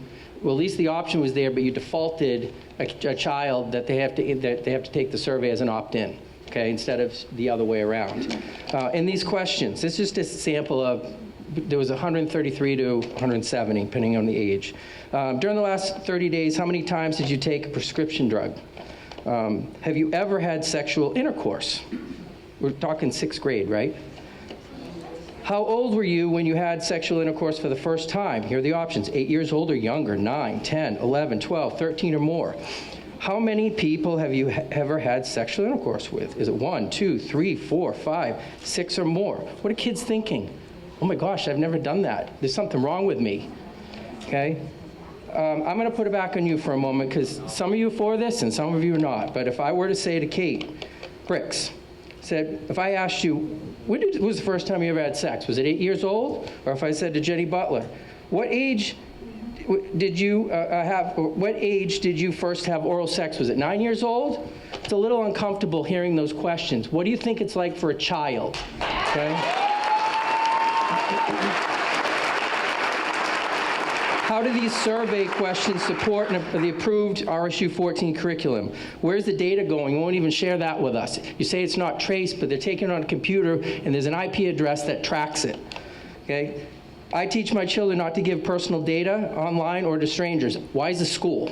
I don't understand that. As far as the books are concerned, hey, if I said to Jenny Butler, why don't you have a story time? Get all the kids in your neighborhood together, get these books out and read it to them. Or if I said it to you, Mr. Howell, why don't you get these books, it's so educational, Brandon, put it in the youth group at your church. And I'm going to tell you why you wouldn't do it. Because you'd be called a pedophile and you'd be arrested. And I mean that with the most respect, just to get the point across. Okay? All kids are confused. They're trying to figure themselves out, and they're searching. All right? We're creating more of a problem here for them instead of helping them. All right? Stay in your lane, school, and let the parents parent. The school board makes policy. The school board removes policy. Use your power to remove these surveys and these explicit books from our school system. Thank you.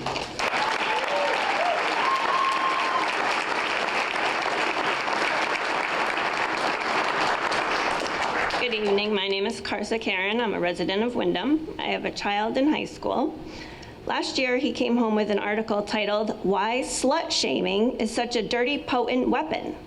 Why is this being discussed in an English class with 14-year-olds? Tell me how that is educational. Why are our children being given surveys that ask how old they were when they first had sex, if they've had oral sex, how many partners they've had, and what gender they identify as? This is nobody's business but that child and their parents. Why is the school wasting time on this when our children should be learning?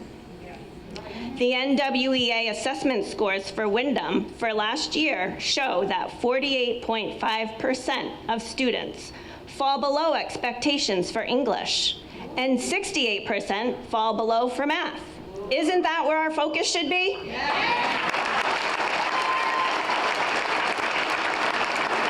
Instead, the school is teaching how many genders there are and bringing pornographic books into the library. Genderqueer is not the only book in question. While reviewing the high school library database, I found that there are 68 books that contain explicit sexual content, including child rape, abuse, and prostitution. Of those, 25 are in the middle school and 6 are at Jordan Small. Children under 17 can't see a rated R movie in the theater without an adult present, but they can take out sexually explicit material from the school library without parental consent. We continually hear about how school is supposed to be a safe place. I think it's quite the opposite, actually. Kids are uncomfortable using the restrooms because the opposite sex is permitted to use the bathroom of their choice if they identify as that gender. The school needs to do its job and teach the basics and leave the parenting up to the parents.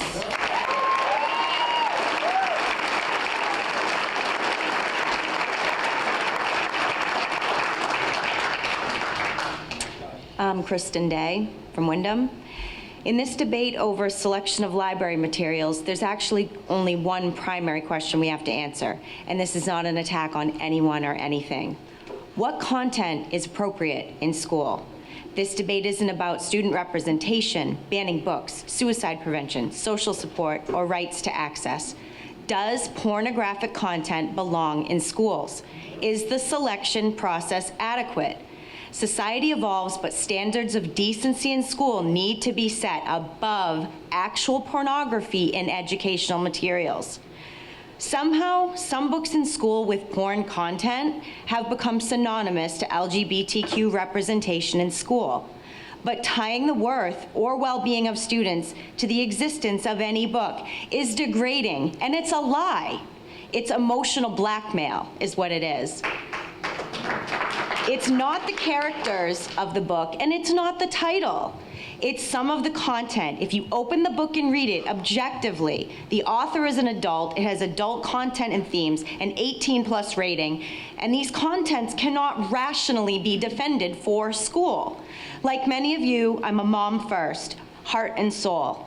And harassment in school is a problem. With 2 kids through, 1 in high school now, I've witnessed the dramatic change in our schools firsthand.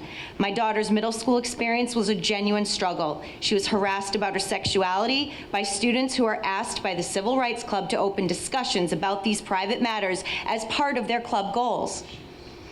She's not political, but she does not want to talk about her sexuality in school. They insisted she was gay because she dressed gay and listened to gay music. She was then called homophobic because she wasn't at least bi. The same club in middle school put out their own survey without notifying parents, asking kids about their sexuality, then handed out pronoun PIDs for kids to label themselves in open discussion in school. And open discussion in school about sexuality and gender. It took over every aspect of the school for 3 years. By emphasizing differences and forcing conversation, discrimination and bullying are dividing kids more than ever. This literal programming for tolerance, acceptance, and equity is woven into curriculum, clubs, library content, and counselors' programming, and lawyers ensure policy is loose enough to enable it. This year, her teacher repeatedly told her class he was uncircumcised following multiple warnings. I'm sorry, we're not... When every aspect of school encourages the blurring of private boundaries, how can we be surprised? You board members apparently didn't know that genderqueer was in the library, but now you do. So I ask you, what are you going to do to supervise a superintendent, to supervise a librarian, to ensure policy IJJ is being ethically considered in material selection? Thank you.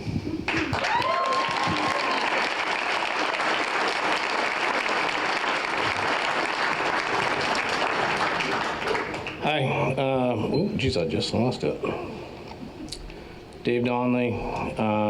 I'd like to thank everyone in attendance tonight, left, right, up, down, whatever your vowels are, pronouns. I'd like to thank all you people for being here and doing what you do for our children. I would also like to thank Adam Zajac for letting me know what is going on in the library in the town of Wyndham. The reason why I'm here is because I find this book inappropriate, not because of gender, race, or what you may want to think of me or myself or what I think, but I have no problem with all people. Just be yourself. Genderqueer, I find inappropriate.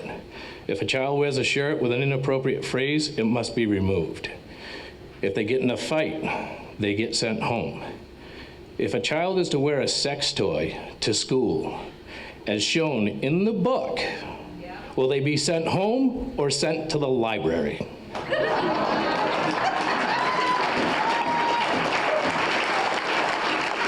Not a joke. I'm still looking for my book in the library. It's called A Hardworking Business Owner Who Minds Himself. Hold on, just give me my 1 minute, okay? I'm a hardworking business owner who minds himself for the most part. I'm really not looking for my book.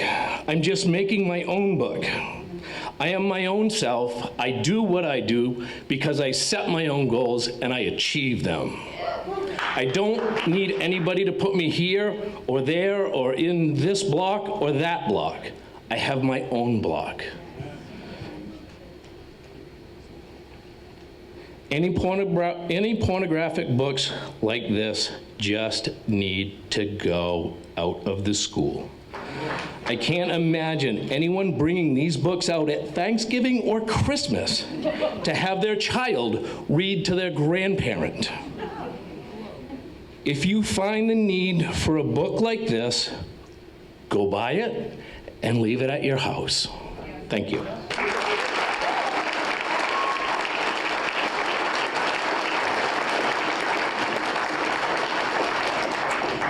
Hi, I'm Barbara Bagshaw. I have been coming to these school board meetings for probably 3 years, off and on, or watching them on Zoom. Everybody's said everything pretty much on my list of things to say. I was recently elected to represent half of Wyndham, and I have been receiving numerous phone calls and emails regarding the content of these books. And I have watched the parents come before you for 3 years, asking you to listen to their concerns. And it seems like Drummond and Woodsum is running the school. And you're listening to the parents, but you're not hearing them. They know best what's for their children, okay? And they feel like they're being shut out of the process. And I would like to see everyone do better. Our test scores are in the dumper, okay? We need to focus on education, and nobody is attacking LGBTQ. Their concerns are the content of the books, okay? And it seems like it's very easy to get a book into the library and almost impossible to get it out. And nobody's looking to burn books. They just would like some screening, okay? And if I read from genderqueer or identical in the park, I'd be arrested, okay, to a child. Or if I spoke to my coworker about the content in those books, I would be fired. It would be considered sexual harassment. How is it okay to be giving this to children? So dig down deep. It's not about winning or losing. Maybe let the parents buy the books or keep them in the adult bookstore, or just focus on education. Thank you.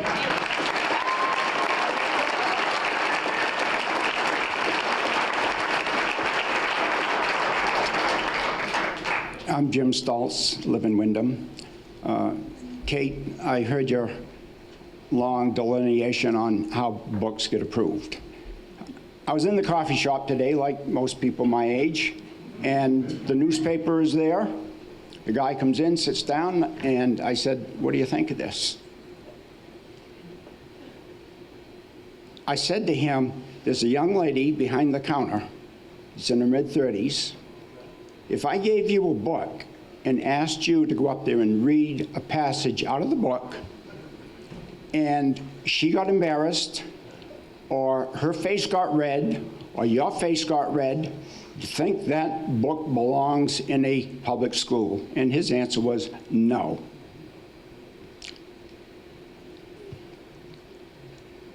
And since we have, I have 3 minutes, I'm probably going to say something that will offend a lot of people in here. I was offended, personally, by that segment that that gentleman read out of the book, whatever it was, this evening. But I wish that we had a very small book in our high schools that would teach kids, you borrow money, you borrow $100,000 to go to college, you're going to have to pay interest, you're going to have to get a job after you get out of college to pay for that and to support yourself. And if they could learn some very simple things like that instead of all the stuff you've been talking about tonight, I think our society would be a lot better off.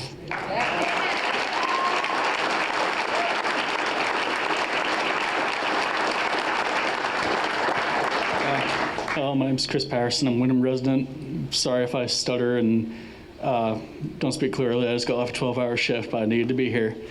My son's not in school yet, but he's going to be very soon. And I just wanted to come out and voice my opinion about all this stuff I've been hearing. And I made the mistake of looking up the genderqueer book and look at the contents of it. That was friggin' disgusting. I'm just really concerned about if there's these kind of books getting snuck into the library and into classrooms, what else is my child going to be exposed to when I'm not around? I really want him to go to these schools, like the high school and the middle school. I've been in and around them, touring them, all that. They look like good schools. I want them to be well socialized and well developed. And I would like to homeschool them, a little bit, but we just don't have the time. Like I said, I just got off a 12-hour shift. I'm tired as hell. I really want him to go to school, but if I can't trust what the board, what the teachers, what the librarians are going to be putting in front of him, how can I trust the school system to give him a decent education? I think that's about it. I want to go home and go to bed. Thank you.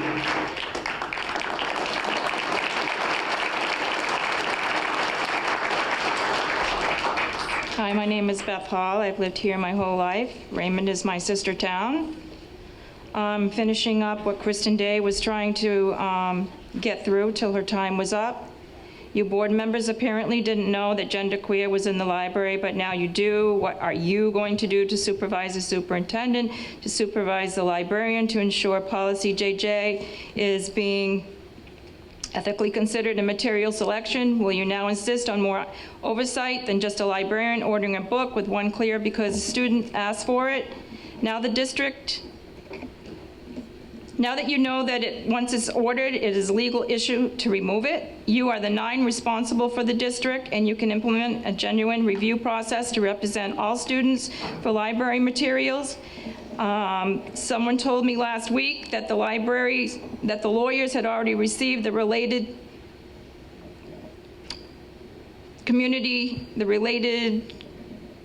policy. It's legal, and there's no plan to further review it.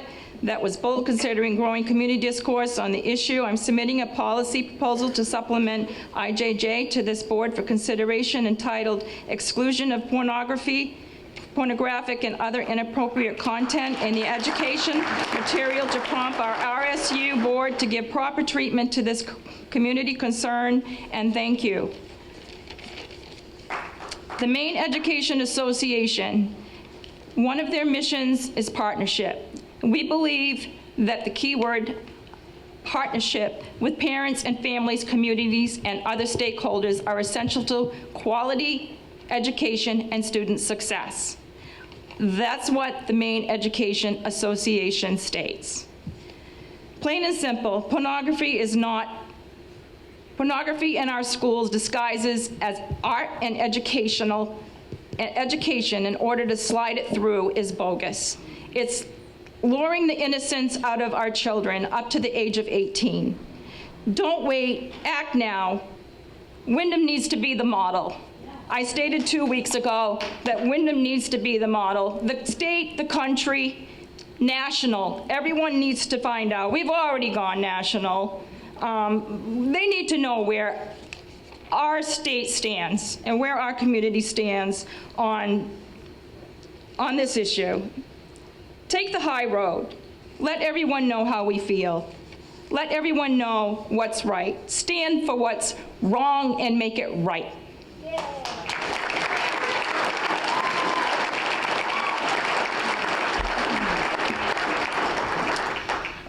Just listening to everybody tonight, I feel like there's a deeper conversation that has to be... Could you state your name, please? Sorry, my name is Jackie Sisk. It seems we're communicating a lot of really mixed messages to our kids about sex. I think we even communicate them to ourselves and within our culture. Is sex trivial and fun, animalistic, where pleasure is the priority? Is it a connection between two people that's very meaningful? Or is it the most important thing in our lives? I think no matter what we tell ourselves or what we see on TV, most of us adults treat sex like it's a meaningful connection between two people. For instance, adults will end decades-long relationships and break up families if a partner cheats, because sex is a meaningful thing that connects people. We spend millions of dollars with therapists discussing our experiences with sex because sex is weighty and it means something. A rapist is dealt with much more harshly and leaves much deeper wounds than a groper in a bar, because sex is an emotional, physical, and I would add spiritual experience. And when there is a violation, it can have emotional, physical, and spiritual effects. So I would ask, are we equipping our children to understand the significance of sex as we understand it? As more than just physical, more than just experimental, more than just fun? Or are we overemphasizing its significance in such a way that our children feel pressured to participate in sexual activity before they're ready? After hearing a prepubescent 11-year-old read a sexual encounter from a book in his Wyndham Middle School, I'd say we are sending him all the wrong messages.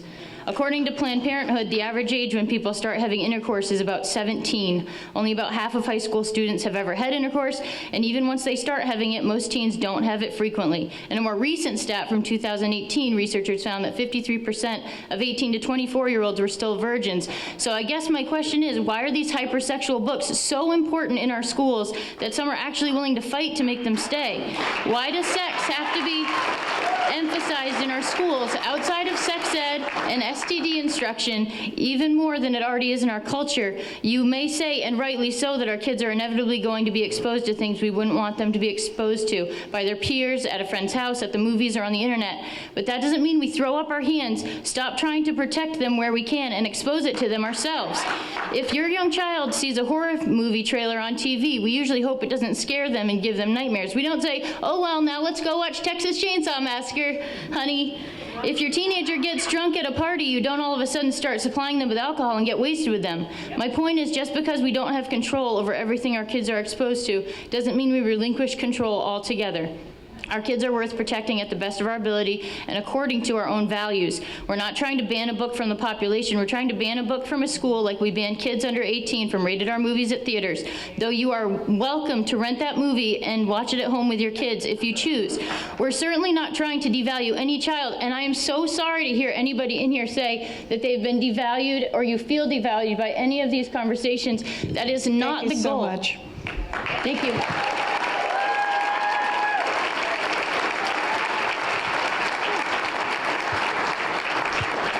My name is Rebecca Palazzi. I have a sophomore and a senior here in Wyndham.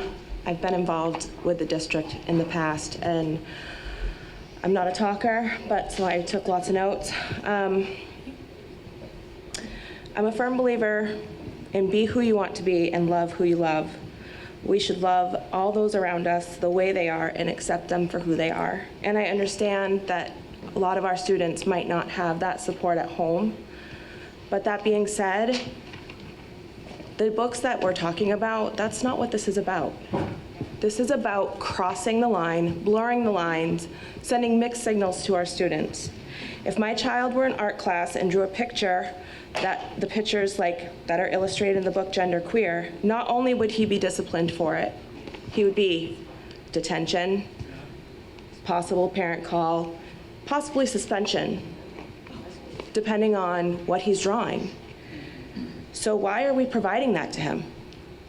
Why are we giving them those images if they're going to get in trouble for them if they were to draw them? What if they wrote a book about it? So I'm asking why we shouldn't be providing that to our students and over-sexualizing our youth.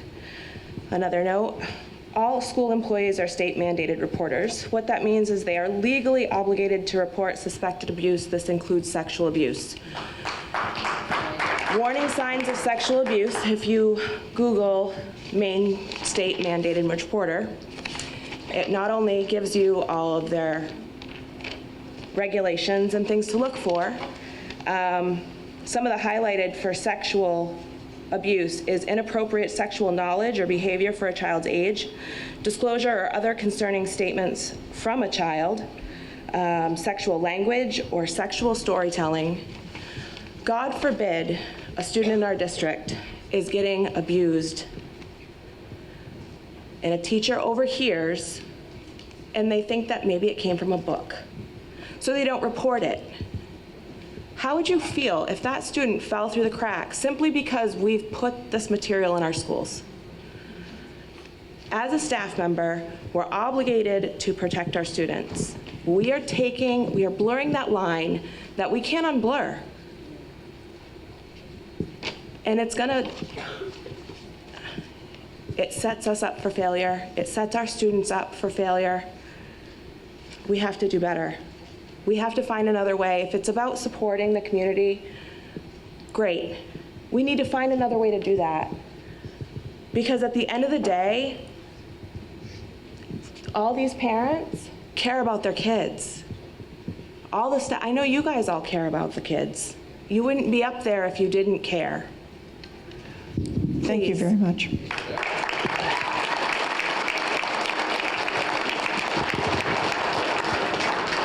Hi, my name is Kristen Gorovin, and I live in Windham. The first time I read these books, I was not comfortable with them at all. It sounds like there are processes and meetings in place that are dealing with what the future of these books are in the school libraries. I've been sitting here for a couple hours, or however long we've been here, listening to members of the community, and it's sort of made me sick to my stomach. But what I know is you are elected by this community, and that's how parents' voices and opinions are represented by your actions. That's democracy.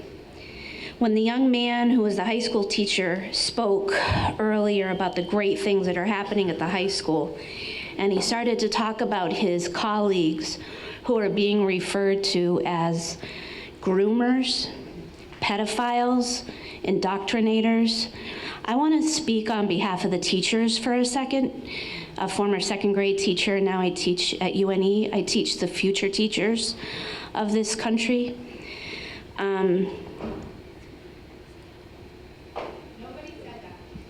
Yeah, you did. If you could just address the board, that would be great. Thank you. It was stated. It was stated a couple of different times. I took notes. These teachers, these comments kill their souls.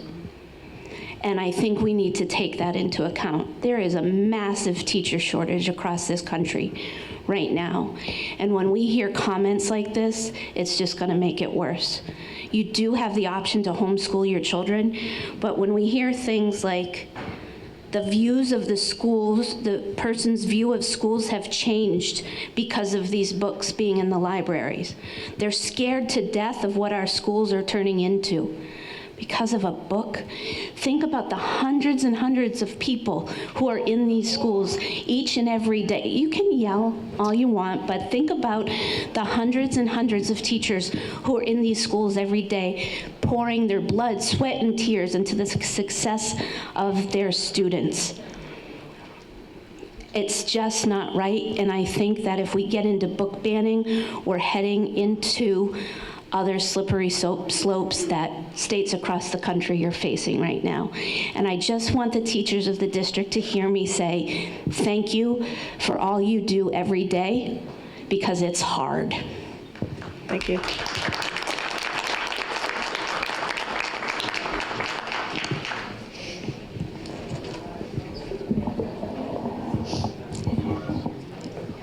Rosemary DeAngelis. I do not believe this is about pornography or child safety, but about fear. The reaction is hateful, discriminatory, and about one thing, the LGBTQ community and the goal to eliminate their existence through hate, nothing more. The Institute of Sex Research existed in Berlin, headed by Magnus Hirschfeld, who campaigned for LGBTQ rights. And after the Nazis gained control of Germany, the Library on Gender, Same-Sex Love, and Eroticism, and Treatment for Matters of Gender and Sexuality was burned in the streets. There have been, for decades, books that highlight heterosexual acts. Lady Chatterley's Lover by D.H. Lawrence is the story of a woman who had a torrid love affair while married. Breakfast of Champions included the drawing of a clitoris. Midnight Express highlighted the behaviors in Turkish prisons. Romeo and Juliet, two teens experiencing their first love. And the final scene in Grapes of Wrath would make the list of banning if that was exactly what the issue is, but it is not. Since you were read to by an 11-year-old, let me also read all these books from the library, from Lady Chatterley's Lover. And when he came into her with an intensification of relief and consummation that was pure peace to him, still she was waiting. She lay still, feeling his motion within her, his deep sunk intentness, the sudden quiver of him at the springing of his seed, and then the slow subsiding thrust, this ridiculous bouncing of the buttocks and the wilting of the poor insignificant, moist little penis. The message, anal sex is a little silly but enjoyable. Fanny Hill by John Cleland. I saw with wonder and surprise, what? Not the plaything of a boy, not the weapon of a man, but a maypole of so enormous a standard that had proportions been observed, it might have belonged to a young giant, the proud stiffness of which distended its skin, whose smooth polish and velvet softness might vie in that of the most delicate of our sex, and whose exquisite whiteness was not a little set off by a sprout of black curly hair. And the message? That's a nice cock. And from the Bible, there she lusted after her lovers, whose genitals were like those of donkeys and whose emission like those of horses. Ezekiel 23, 2021. So these books are all in the library, in the school libraries. Fact, Nick and Charlie is rated for age 13 and up, and genderqueer is rated for age 12 to 18, not 18 and up. Let's not be fooled what this is. It is an anti-LGBTQ drive. It is fear. Please do not ban any books. You are stronger than this. You are smarter than this. You are braver than this. Thank you.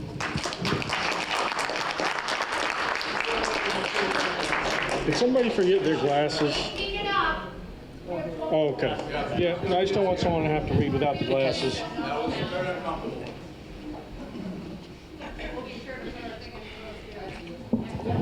Hi, my name is Charity Bodeker.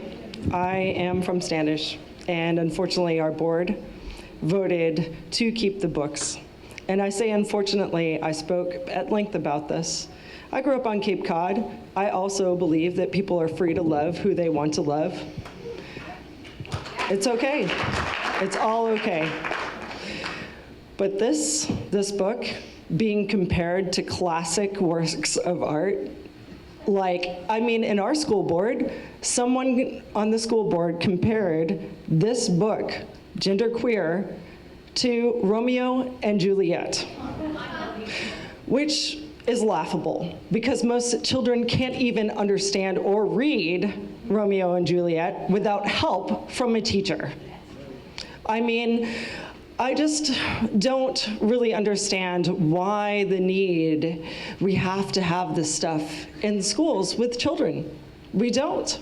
We absolutely don't need to hurt these children, harm them. And this is not Nazi Germany. Nobody's gathering these books up and burning them in the streets. That's not happening. These books are available everywhere. They just don't need to be in the school. If I had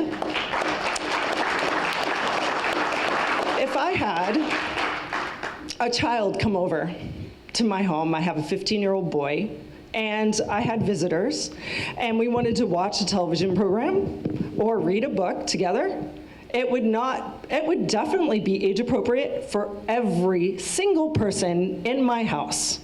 I would not just invite people into my library even, or to look at my books. I have Genderqueer. I read the book. It is quite interesting. It is quite interesting to me. I thought it was a very powerful book for an adult to read. It's a very interesting book. But I don't believe that a teenager should be reading this book. The problem is that, okay, maybe 16 or 17, age of consent, but we have kids in schools that are 13. We also have kids in school, and this is a true story, and I'm going to share this really quickly. I have a friend that has a child that's young. These kids were taking books out of the school library, and then they were bringing them on the bus and literally laughing about these books, these types of books. They were sharing them with everyone on the bus. That's what kids do. Some of them might read to gain their knowledge, but unfortunately, we're putting a lot of pressure on these kids to act responsibly and do the right thing. But come on, they're teenagers. My son still leaves his socks on the table. And he's 15. So, thank you very much. Okay, have a good night, thank you.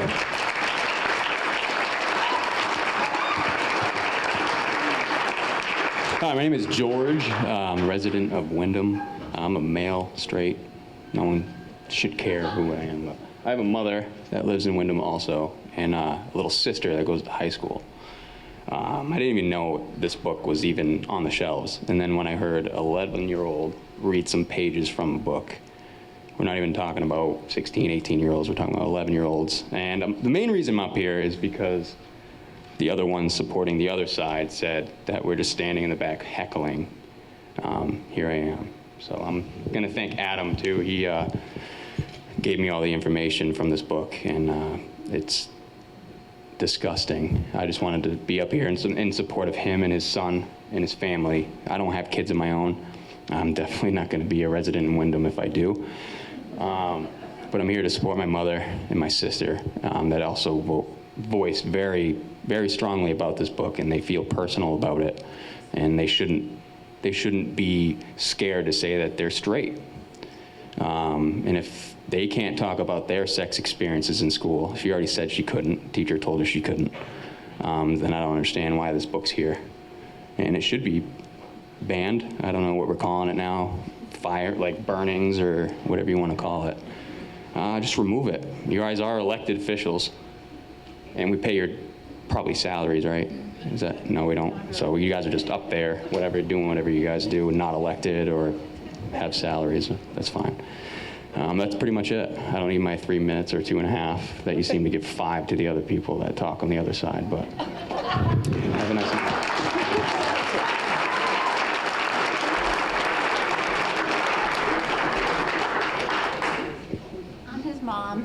I'm his mom, Cindy Harris. I've been in Windham 12 years. I spoke at the last meeting. So I really don't want to reiterate it, but I am a proud heterosexual female. I am the mother of 3 heterosexual children. I've got 1 left in high school, and I just can't wait for her to graduate, because we are out of here. She is the one that's, oh my God, causing me a lot of concern. You want to talk about teen suicide? It has nothing to do about your sexuality. It has everything to do about being a teenager. And this sexuality stuff shoved in their face every single day. Every single day. I'm struggling to get her through this year and next year. She wants to be a med student, and she's struggling because of this crap that's shoved in her face every single day. And it's sickening, it's disgusting. And it shouldn't be an issue. Your sexuality should be left at home. That is what goes on behind closed doors. Nobody cares. Nobody cares who you want to sleep with. Nobody cares who you want to have sex with. I asked her this morning, please do me a favor, sweetheart, and go in the library and find a book of 2 females having sex. Better yet, a boy and a girl having sex. You let me know if you find that book. And if you don't find that book, ask the librarian, because she's full of knowledge and she helps little boys. She will help you find the appropriate I'm sorry, book. we can't speak about any school personnel. So she didn't have the time today, so more to come on that subject. So if you want to keep this book on the shelves, then for inclusivity, then you need to include everybody, heterosexuals as well. The other issue is boys saying they're queer and allowed in the girls' bathrooms. How are they proving they're queer? Just because they say they are? Are you making them do a blood test? No. Are you making them do a psychological evaluation? No. Are you just allowing them in the girls' bathroom? You waiting for a rape to happen? Because that's what's happening. Boys are saying they're queer, allowed in girls' bathrooms, and rapes are happening in high schools around this country. And I will be the first one to file a lawsuit if a kid, a daughter, a girl gets raped in Windham High School. Thank you.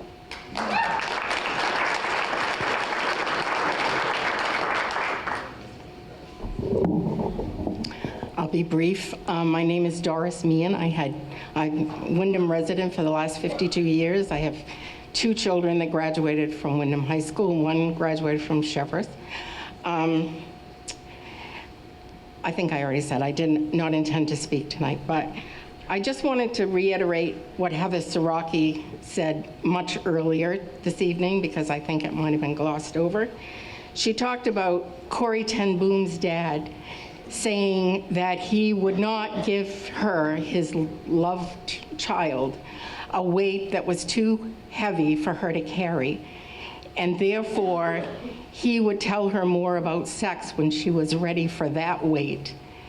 And what I would like to ask the school board is to consider that. A physician here tonight explained the dangers of exposing children to sexual materials before they're ready. That's what parents here are concerned about. Let's not make them carry a weight they're not ready for. Let's protect our kids by taking these books out of the school library and putting them in the public library where they belong. And then when parents feel their kids are ready, or when the kids are ready, they can find those materials. But they don't belong in a public school where an 11-year-old or a 10-year-old or a 13-year-old who is not ready for it has to be exposed to it. Thank you.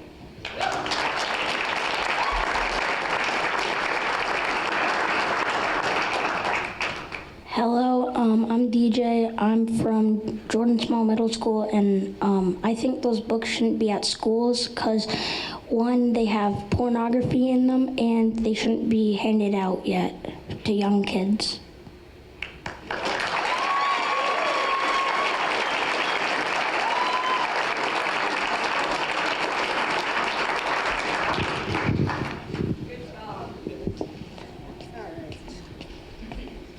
Okay, hi, I'm Katie Murray. Hello. I just got here a couple months ago, so resident of Windham now. I'm from Texas, and so I know a thing or two about schools that ban books. I was in the book banning capital of the world, pretty much. So let me list a few of them. The Fault in Our Stars, 5 Feet Apart, The First to Die at the End, All Boys Aren't Blue, The Perks of Being a Wallflower, If I Stay, Looking for Alaska, Nick and Nora's Infinite Playlist, All the Bright Places, and Into the Darkness. Every single one of those depicts characters having sex or being assaulted. Every single one of them. They're young adult books, and they belong in the young adult section. Every single one of them. Every single one of them. They bring to light very important conversations. They bring to light all of the inclusivity that needs to happen to have these conversations. My oldest is 19 and now away at college, okay? And I've homeschooled my kids for 12 years now, so they actually have never even been in a school system, and it's funny to come here and talk, but it matters for other kids. My older daughter's friends, I saw them grow up in a community that said these types of things and that hurt them every single time they heard it from their community members. My daughter worked at a grocery store and was helping a customer out to her car. And the lady was like, "What would you like to be when you grow up?" And my daughter was 15 at the time. And her goal is to be a librarian, right? That is her goal, because libraries are important. The lady dead looked at her and said, "Don't do that, you'll get into pornography." That's literally the rhetoric that is going on. It happened in Texas. I see it happening here. It's disgusting. It's absolutely disgusting. Let the children read their books and teach your children to self-regulate. Just today, my 11-year-old said, "I'm not going to finish reading that book because it was a little too scary for me." Because one of the first things I did as a parent was to teach them how to self-regulate their own information. It's not that hard, just be a parent.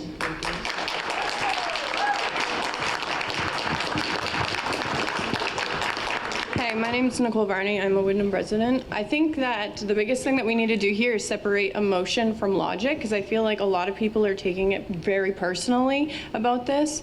I don't even know where to begin. I can't even believe that I'm standing up here even having to have this conversation.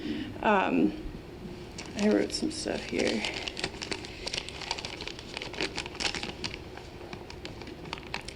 Books such as the one in discussion have no place in a public school system. I would be extremely upset if those books were read to my child in a classroom setting by an adult, so the fact that they have access to it at school is appalling. I can stand here all night and tell you why I believe it's not okay, but I want to know from the school board why they think it is okay for students to have access to books with explicit pictures that show and talk about sucking cock. First of all, I don't care whose cock is being sucked. I just don't think that books, period, it should be in school that talk about sucking cock. I also think the school system is afraid not to allow these books because then they wouldn't be accepting of certain individuals, but I don't think that this is what this comes down to. I've heard others state more online, what's the big deal? They can see worse on the internet. Yes, that's completely true, but they can also learn how to build and detonate bombs on the internet, but I'm sure there aren't books on that in the libraries. I ask the school board and parents to stop making decisions based off of feelings and worries of offending people and start making decisions based off of what is right and wrong. These books should not be in the library, period.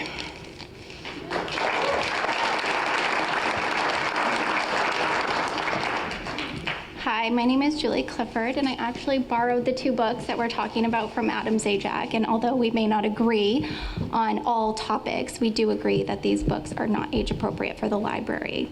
I'm going to read what I wrote. I have personally read two of the books in question. The book in the middle school, Nick and Charlie, discuss topics such as drinking, sex, and parties, which are not appropriate, and I do believe this book would be better suited in the high school library. The other book, Gender Queer, is a great read, an incredible memoir that touches on a lot of prepubescent and real-life teenage events.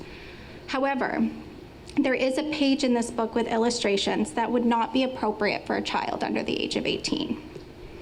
I found the book to be incredibly well-written, educational, and overall an accurate life depiction for the LGBTQ youth. That being said, I would not want my freshmen in high school picking that book up and seeing those illustrations, regardless of the gender of the characters. If the characters in those books were heterosexual, I would still say they are not best suited for the libraries that they landed in. I do not believe that sexual orientation nor gender identity of the characters in the book should be a deciding factor in whether or not they have a place in school libraries. Such a notion is quite frankly outdated and discriminatory. The real problem appears to be the review and vetting process of the books.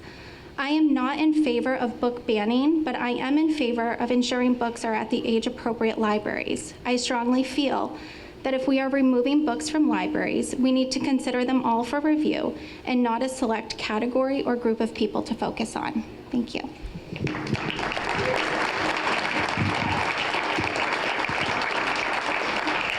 Is there anyone else who wishes to speak?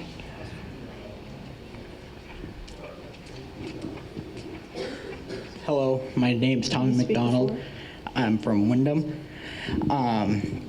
In the long run, this is school. We don't need to come here to learn about sex. We don't need to come here to learn about all this stuff that you guys are teaching. We should be learning math and stuff that we need to know in real life. In reality, the book has nothing to do with the gay, whatever it is. It's porn. It's wrong. I don't want to read it. I'm homeschooled. I won't be reading it. And it's wrong.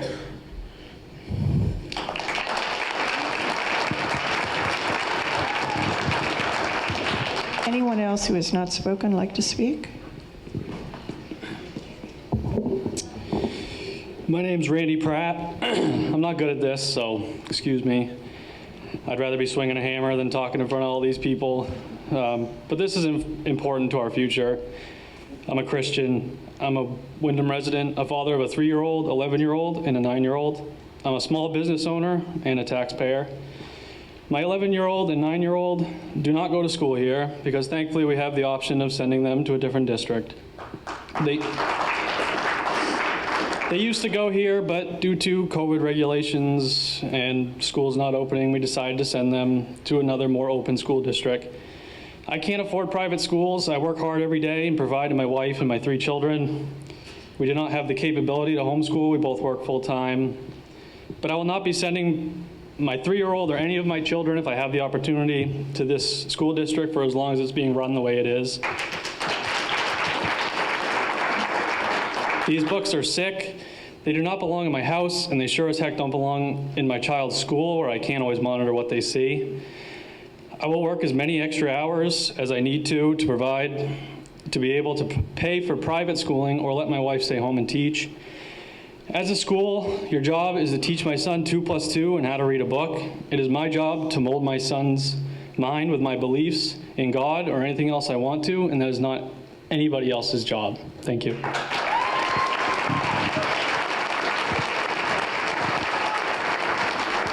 Anyone else who hasn't spoken like to come to the podium?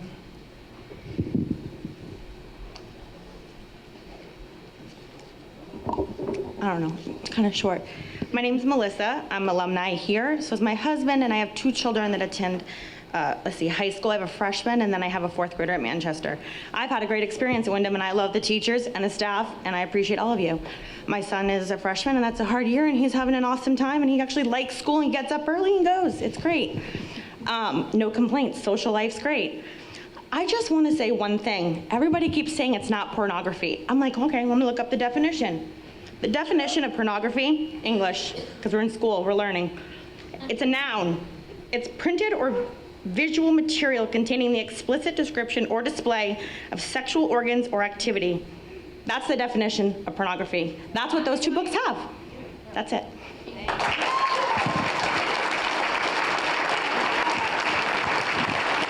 Anyone else? It's illegal. Anyone else wish to speak? I don't see anyone else coming forward, so we will conclude public comment. Thank you. And we will take a 5-minute break before we come back.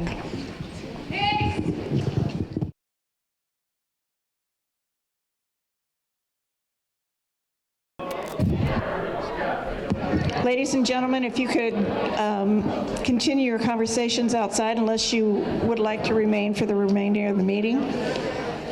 We are going to move on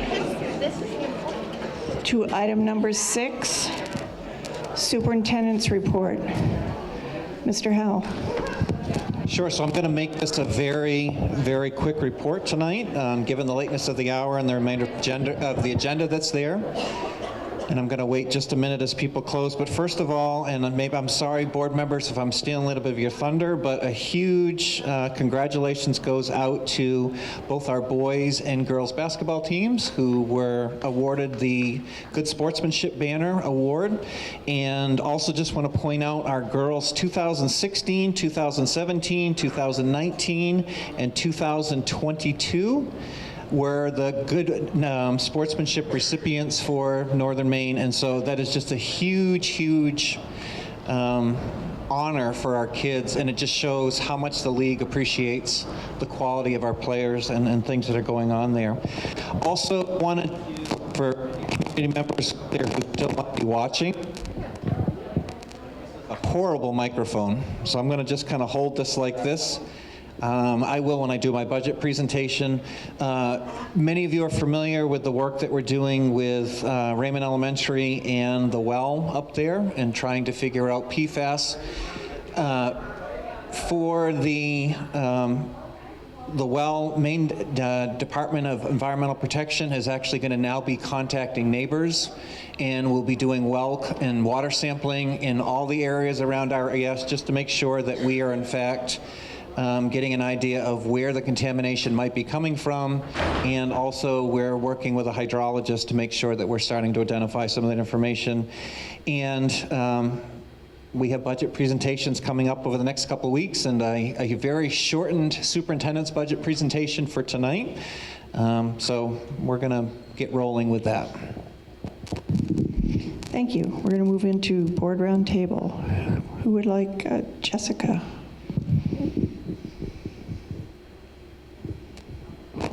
So I had the distinct pleasure on Saturday to go see the Wyndham High School robotics teams. We only stayed for a little tiny bit. My daughter has an attention span that's like this big. But they are amazing and so intelligent. It was insane. Al will share with you because I think they were too busy to get back to me as to how they did. But I also want to bring up that in this heightened climate, just like 1 year ago today, we do have a lot of, going on. Sorry, I'm not a good speaker. I didn't write it down well. We just need to remember to be role models for our children. As we did with the We Can project, the kids showed us that they could take a very heated subject and discuss it and be respectful to each other. Everything that's written, everything that's said, we're still a community and we do need to respect each other and show our children that you don't have to agree with somebody and still respect them. Thank you, Jess. Who else? Sure.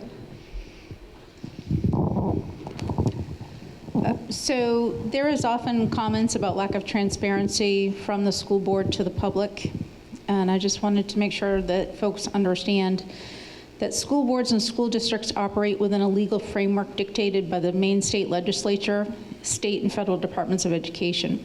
As I have spoken to many times in the past, if you're not happy with something happening in your community, you need to go to the source and enact change. In this case, call your state legislatures and tell them to look into the laws and regulations that are set down upon school districts in Maine. In many cases, our hands are tied in how we handle board activities. In my opinion, some people feel that the current dialogue regarding certain materials in our school libraries is anti-LGBTQIA+. I have not seen any evidence in statements made to that effect. I have LGBTQIA+ members of my family, as well as close friends. We all have more in common than we do differences. We all want what is best for our children and our community. We should be able to come together to find mutually acceptable resolution to any issue. Policy IJJ was reviewed and approved by the board in March of 2022. I supported it at that time. I thought the review steps were appropriate for challenges to books such as Huckleberry Finn, Catcher in the Rye, or Grapes of Wrath. All books that have been used in school curriculum and libraries for many, many years, but today people look at them through a different lens, and some people feel they are inappropriate. As with all things, hindsight is 20/20. IJJ needs to be revisited after the current challenge is settled. I have confidence in the people chosen to serve on the review committee for the current challenge book. I know their job is not an easy one, and I feel for the weight of their deliberation in this matter. We need to have patience to let the process work and let the committee make their determination. Thank you. Thank you. I also attended the robotics competition on Saturday. I took 3 children to this competition and tried to explain to them at 6, 8, and 9 how the robots worked. So that was pretty terrific. The 2 teams, and again, Ella will not steal any thunder, but I will just note that my kids thought it was hilarious that the team names were Circuit Breakers and the Fry Pans. So that was pretty great. All the names were hilarious. I was also able to attend Manchester's 4th grade project-based learning presentation this month on food insufficiency. I've got a 4th grader at Raymond Elementary, so I just found that this was really magnetic for me in terms of looking at this project from the lens of seeing it something that my kids could also do. The students presented on different aspects of this topic, such as highly detailed maps that they had drawn with directions from their home to the closest food bank, poster boards with facts and thought-invoking questions about how to help, as well as some alternative formats such as 3D games with trivia questions about food insufficiency facts. I was struck particularly by how the students clearly understood the great need, their ability to articulate the ways that members of the community can support this initiative, and the fact that even people suffering from food insufficiency could be bullied. So I really enjoyed that. I was grateful to have been invited over to Manchester for that, and to be able to observe a number of firsthand terrific work that our students are doing in the district serves really is a great reminder that thousands of wonderful things literally that happen every day in our district, and I just want to make sure that I shared that tonight. So continue with those site visits, encourage the team as much as possible to do that. I want to thank the public for their ongoing input and acknowledge that not being able to have a two-sided conversation about things that are important to the parents, guardians, and their families and community members just feels really awkward. You know, that that's difficult when you can't sit and have reciprocal conversation with someone about something that you feel passionate about. I would echo Char's statement completely, just that we have a process that we have to follow. We know that, and that's not always obvious. And I would just remind members of the public reading this back in terms of minutes or watching this video that because we have to follow the process doesn't mean that we're not passionate about it or that we don't want to see it come to resolution. It's as hard for us to work through a process that can feel frustrating as well. But I definitely just want to note that, also echoing Char to say that, inviting members of the public to continue to consider serving on the school board in the future as well.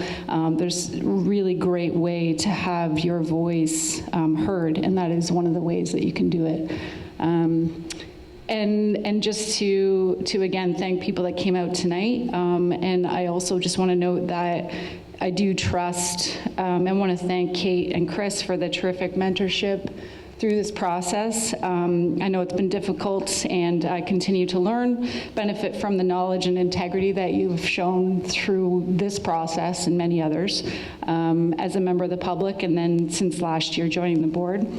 Trust you both implicitly, and you have my full support. Thank you very much. Anyone else have anything to say? Sure. I wanted to take a minute to thank everyone for coming tonight, and to those who couldn't be here, who sent emails. It is a true testament to how vested we all are in the success of our students here within RSU 14. And again, just to be completely transparent, there is a process in place for the book that was in question. And at this point, it has had the discussion with the librarian, and we've seen the complaint forms, and Mr. Howell has, got a committee together to do a formal book review and determine if it is appropriate for the library, and then depending on the outcome of that, it may or may not come to the board for a decision. But I appreciate everyone giving feedback from both sides. As we are elected members of the community, it is nice to hear from both sides so that if it does come to a decision that we are required to make, we are acting so in the best interest of all the students within RSU 14. Thank you. Thank you. Anybody else? Seeing none, we're going to move into committee reports. Finance? Finance. Do you have anything to say? Okay. Facilities. Mr. Howe, is there any update on that? No, we gave a facilities report at the last meeting, and they've not met since. Okay. Policy has met. We met on Monday, and we're still cranking through technology policies, and we're seeing the light at the end of the tunnel, and we'll get them to you as soon as we can. Curriculum? Okay, so this report was a little late from before. The committee heard an update from the ELA committee.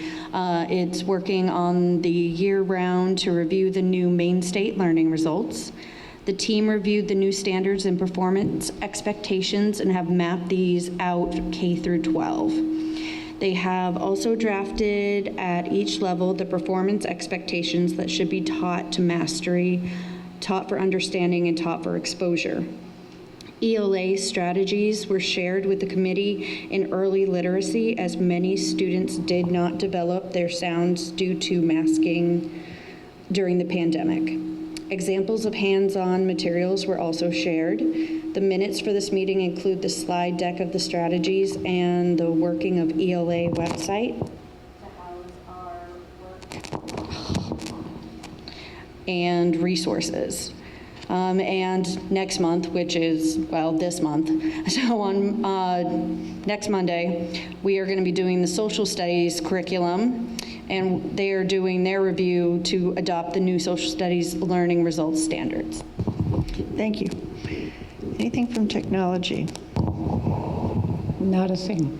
Very good. We're meeting on Monday. Very good. Dalded? Nothing. Very good. Vocational? Nothing. Al, certainly you have something to say. Yeah, I got it. Ooh, this is All right, I think I got it. I got a couple things. I'll be quick.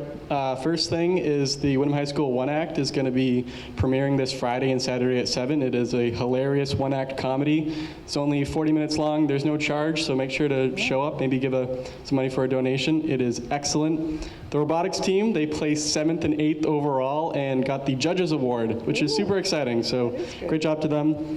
Also, let's see, on March 23rd, the high school quiz show will be premiering its first episode. It's not the Wyndham team, but it's the first episode of the season, so make sure to check that out.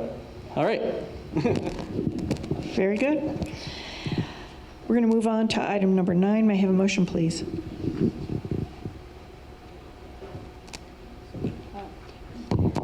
I move to approve the 2023-2024 district school calendar. Second. Any public comment? Any board discussion? All those in favor? Thank you. Oh, I'm sorry. I'm sorry. I put my head down too quickly. Let's do that again. All those in favor? Opposed? Oh. Thank you.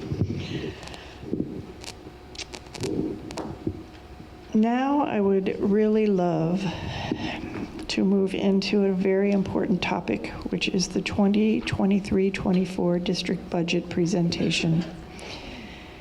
And Mr. Howell will give us a presentation here. Everyone hear me? I actually turned myself off.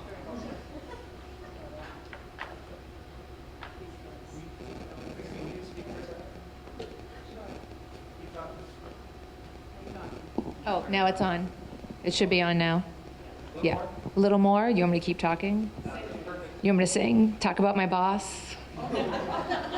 What time are we starting tomorrow morning? Are you bringing breakfast? It's almost like you guys have never worked a late night. I thought it'd be better to actually come over here and do my budget from here so I get a chance to see everybody, and instead of standing up there and talking to people's backs. I realize tonight it's the lateness of the hour, but also we are presenting tonight one of our most important documents in the district, which is our district budget. And Don Davis, who is an outstanding mentor of mine, always said that one of your biggest policy documents for your district is actually your budget, because where you put your money and where you have your expenditures really shows as a district where your priorities are. And this is a board, and this is a community that's always supported public education well. And it's also been a board and a community that has been very careful in their investments as far as making sure that their buildings are taken care of, that they're comfortable and safe places for kids to learn. And in addition, that they are locations where the individual needs of students are met through different programs, alternative education programs, specific special education programs, and this has been a board and a community that supported that. So tonight, as we embark on this process, and really just want to emphasize for the community is that tonight I'm going to be presenting some budget numbers.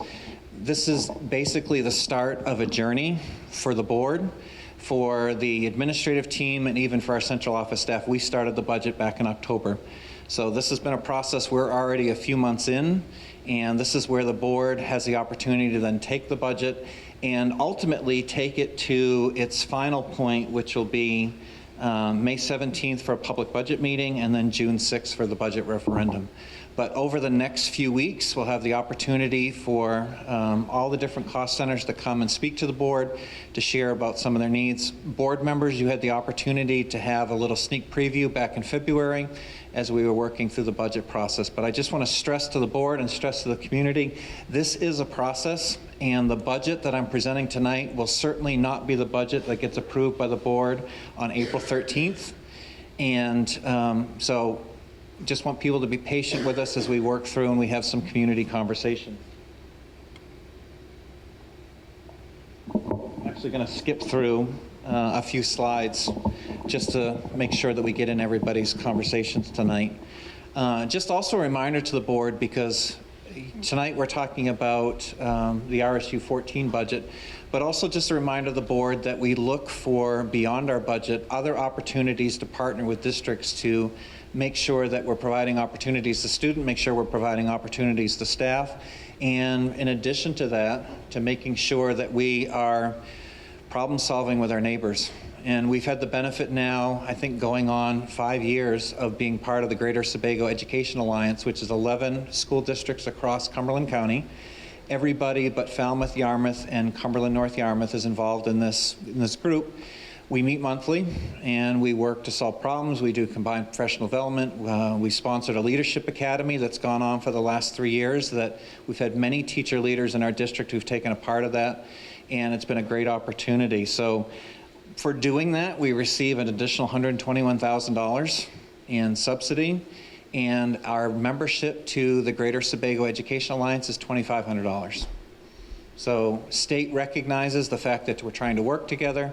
There are additional expenses that happen, but we've definitely been doing some shared professional development, some shared purchasing. We're part of a a food service cooperative, where we're cooperatively buying food and paper plates and paper products and all the different things that go into that part of our business.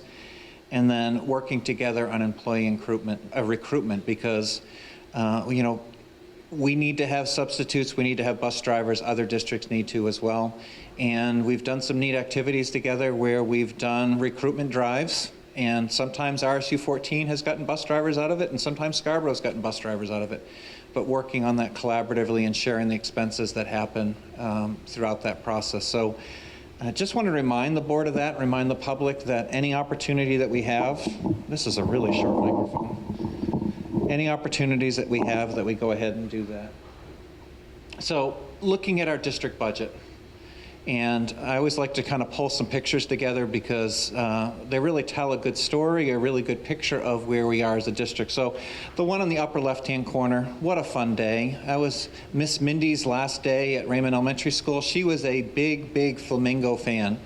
And so to walk into that gym at RES with 200 plus kids with Flamingo hats on, pretty cool thing. Pretty cool way to honor somebody who had been part of the RES community for a long, long time. Down on that bottom left-hand corner, that's Stacy Sanborn.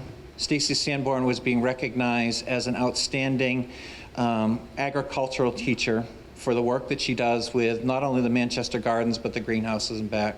And it was fun last spring to sit with several hundred students on a beautiful day, not the snowy stuff we've had lately, and to celebrate that. I've included the picture in the middle. I also had the chance to go to the robotics competition on Saturday. I had no idea what was going on, other than a lot of kids yelling at a pen that looked like ultimate cage fighting. And I learned that you can't drive your robot over the double lines and all the different things. But what a great opportunity, and it was just so much fun to see kids so excited about their learning. Up in that right-hand corner, that's a drill rig on a piece of property that we're hoping to open a new school in 2027. Part of our budget and part of our process, we think tonight we had a chance to open up the budget, but we also know there's some parallel budgets that are going to be happening, which is things that are going to be happening for our new school. And that drill rig, which was $250,000 for the work that it did over that time, you as a board had the chance to ask the community to put that into a separate fund, into a reserve account at the budget meeting last year. Ultimately gets reimbursed back to the state in our construction project, but a lot going on with that. And then the one in the bottom right-hand corner, I arrived to work, it was about 5:45, it was an early morning for me, and there was a pallet of wire that I couldn't get in. And so working with Roy and Mike to get that out of there so that we can open up the office. But just all this work that gets done by Bill Hansen and facilities and crew, we have absolutely amazing facilities. As old as even this building is, how well it kept up it is. And just the pride that that facilities group, our custodians, and all the individuals to support that do. There are all these different components, and I think sometimes we just think, what's happening in the schools, but remember, there's all these other pieces that are actually maintaining the schools, maintaining those safe environments, keeping the heat on, keeping the lights on, and they're all part of our budget. So, budget challenges. There's no greater picture than PFAS notices that you've got to tape on the door of a school to say that it's not safe to drink the water and that we're continuing on with bottled water. But we typically look at, and the board really likes to know, what's open the door look like? What does it look like if we just took personnel this year and expenses from this year to the extent that we can actually quantify them and just roll over. No changes in program, no additional people, assuming health insurance stays the same, which it never does. And then also assuming that things like electricity and heating, fuels, and those other pieces, that they're going to stay the same. So our open the door this year, program to program, was 4.18%. So some of our challenges right now, we're in the midst of negotiations with our support staff members. Some board members have actually, they started the meeting at 3 o'clock this afternoon, have been meeting all the way through, but we've had some great conversations with our support staff. So we're in the midst of doing that. We know we're going to see some increased premiums for health insurance. And board members who've been doing budget for a while know that there's placeholders in our budget for insurance that we often don't know until last week of March. And so that's a component that we look. Board who've been here for a while also know that when we look at state subsidy, there's a couple factors that really dictate whether or not we're going to be additional receivers. One is, what's the overall valuation of communities, and how does that compare to state value? Windham and Raymond are desirable places for people to live. Property values have gone up tremendously. I know we've seen a little drop in the market, but it's a desirable place for people to be, which means valuations have gone up. And when the state looks at our subsidy, they look at what is the overall valuation of the communities and what can you afford. And so as those valuations start to go, often it means less subsidy. Reduced, everyone knows this year, lunch is free. However, in the past, when lunch wasn't free, families needed to fill out a form to declare what their salaries were or overall family income for determining economically disadvantaged. Without forms being done and without a change in state formula, we've seen monies that we would have received through the formula drop through economically disadvantaged. Inflation of goods and services. I love this example that Jeannie gives me. She used to pay $20 for a case of pineapple. It's now $90. Case of paper has tripled. And we all see it in the grocery store. So we see it in food service program where we're serving 4,000 meals a day. So we're seeing those numbers go up. We're seeing it in the cost of what it takes to buy all the different supplies to run a classroom. All those things are going up. Mike Kelly, who is our transportation director, a bus that you bought 3 years ago for $98,000. Last year was $118,000. This year is $127,000. Same bus, same camera system, same transmission. The expense that we're starting to see with some of these things. Energy costs. Energy costs, we use propane, we use number 2 heating oil, we use natural gas. Natural gas prices have gone through the roof with the war in Ukraine, which has caused things to go up. It's also caused electricity. I think all of us in our CMP bills last month saw some big numbers go up. As a district for the last 5 years, we've been locked in at 6 cents for electricity. That contract ends in December. The best contract that we can do in working with our energy providers are going to be at 11 cents for next year.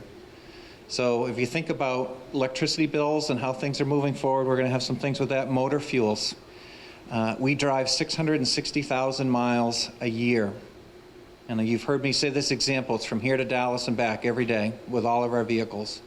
And so when motor fuels start to go up and we have all those different components, the pieces that go up there. Also, we've seen a little bit of a drop in special education students. And that's often a 1-to-1 for reimbursement. And so starting to see a little bit of a drop means we see a little bit of a drop in subsidy. However, if you have 7 students in a program or 6 students in a program, you still need to have the program. And so the cost still remains, and so the challenges with that. Enrollments, this is the other factor that's in, we're up in enrollments. We're up 1%. So some of our buildings, you'll see Windham Primary School is down about 12 kids. RES is pretty stable. Manchester is going to go from 385 to 422 students. It's a big jump. There's a big group that's going through. Jordan Small is actually growing for the first time in the last 5 years. That we're starting to see some numbers there, starting to see a bubble. Windham Middle School staying pretty level. Windham High School is within 2 students. for what's projected to be for next year. So we're starting to see at least some numbers go up from a subsidy standpoint, keeping student numbers the same or a little bit up, keeps subsidy coming. Our neighboring district, Westbrook, has seen a little bit of a drop in students. They're losing $1 million in subsidy for next year. So that student count, that number, has a big effect on what we receive for subsidy, which ultimately can impact what the overall tax impact is going to be for our budget. So again, this is a starting point. Last year when we started, we were up to about 7%. We finished somewhere in the low 4s. So this is what we're at for starting. Again, this is a process. We're going to start moving through this. Some of the pictures here, Snark. I was in Stephen Seymour's class when Snark arrived with a crayon and the Cat in the Hat, and the kids went absolutely nuts, because who doesn't love that? And then off to the right-hand side, this past year's American Family Holiday with Rick Nickerson and the Chamber Singers, and just the amount of joy and fun that kids were having as they were sharing that. So budget-wise, this is where we're starting for a starting point.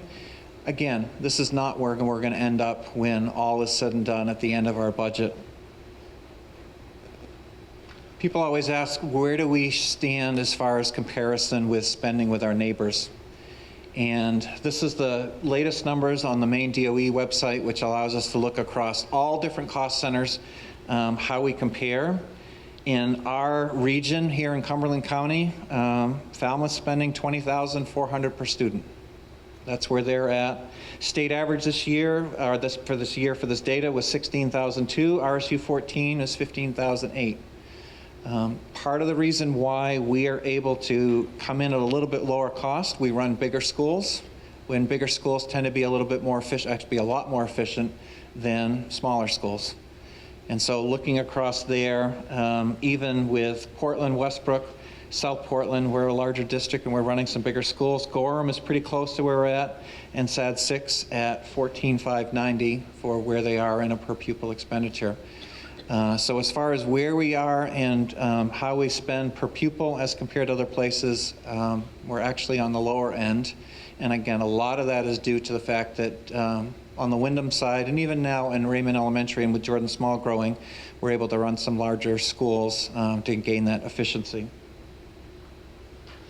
So this is what people always want to know, and this is what you're going to be hearing in the cost centers. And board members, not much different here than what you saw when we talked early in February. And so as each of these groups come forward to you, Windham High School, the Eagle Block teacher, which has been a teacher that's been working with students on credit recovery throughout the year. That's something that's currently an ESSER that Ryan's going to come do a presentation and talk about how that would benefit Windham High School moving forward. We've had a shared Spanish teacher between Windham High School and Jordan Small forever. It's been very, very difficult. Spanish numbers are up. All of our Spanish teachers are teaching multiple classes. They're actually not doing any duties. They're doing 6 classes each, and we actually could have more. So looking to increase those numbers. Just grab some water.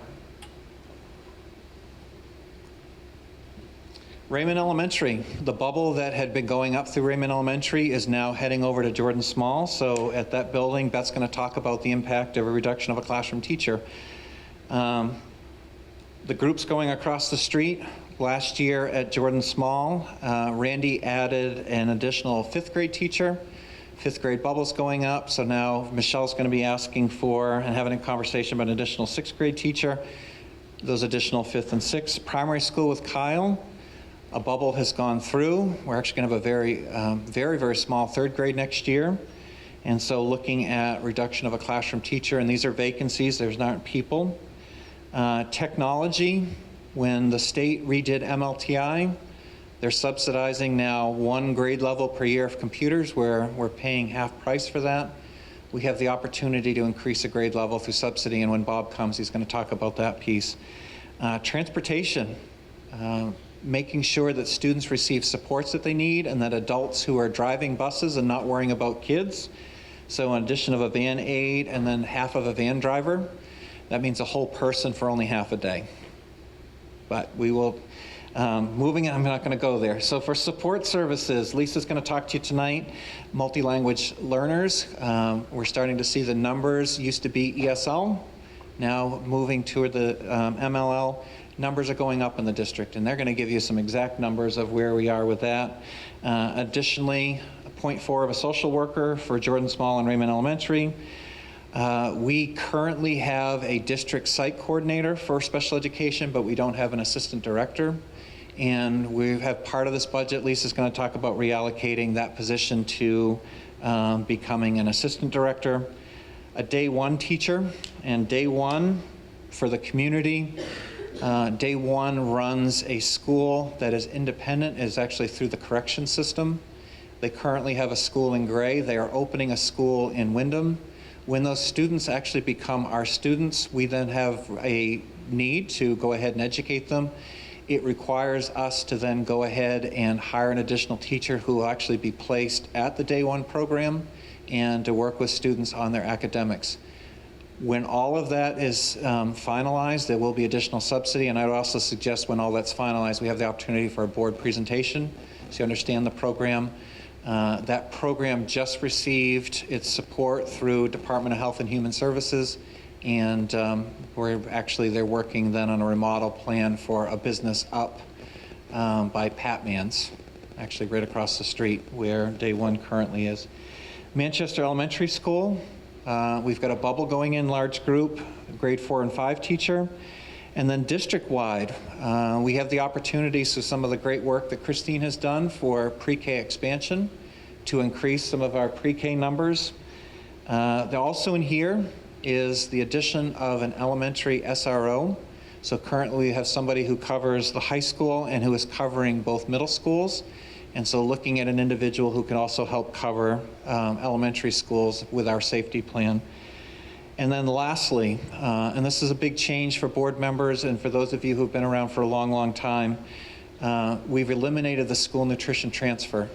The $100,000 that was typically in the budget to cover food service if they did not make a profit.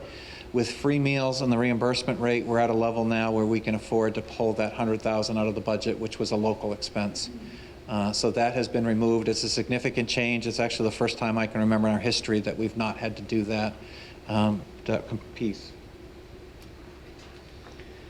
So budget history, just giving you an idea for the last 6 years of where we've been with budgets and where we've landed. And you can see the range there. It was a high of 5.45% 1920 to a low of 2.86% back in 21-22. Again, this is a process, and by the time we finish up the process, then we have the opportunity to get to that final finishing point in April. Question I always often get is subsidy, and there is not a lot of additional money that's coming from Augusta to support this budget. And this past year, we actually saw a drop to the past year, $450,000. This year, we're picking up an additional $64,000 in subsidy. But in essence, with the addition of pre-K numbers, that's where the numbers are coming from. So if pre-K does not increase, that $64,000 actually goes away. So in essence, subsidy-wise, we're going to be flat-funded subsidy coming forward. And as we get into later budget discussions, we can talk about some of the financial impacts of that. Just a quick pie graph. Where does the money go? If you notice the big peach portion, that's the portion which is regular education. Special education is that next kind of going up around the clock, the next big chunk, and then the other components that are there represent the other pieces of the warrant articles for the 11 articles that the board will consider as we go through. And then where the money is actually coming from to support the budget, that green portion of the pie is the money that the district must put out and must raise in order to be able to receive any sort of subsidy. The dark blue to the lower right-hand side is our state subsidy portion, and that little corner that's up top is local additional. And again, over the next couple of weeks, we're going to have a lot of conversation about that. Lastly, I thought I'd end with this. It was a pre-K day, and First of all, one thing that's fun about pre-K is that the first thing when you walk in the room, or in this case, go out in an activity, someone who's much, much smaller than you grabs onto you and says, I want to show you what I'm doing.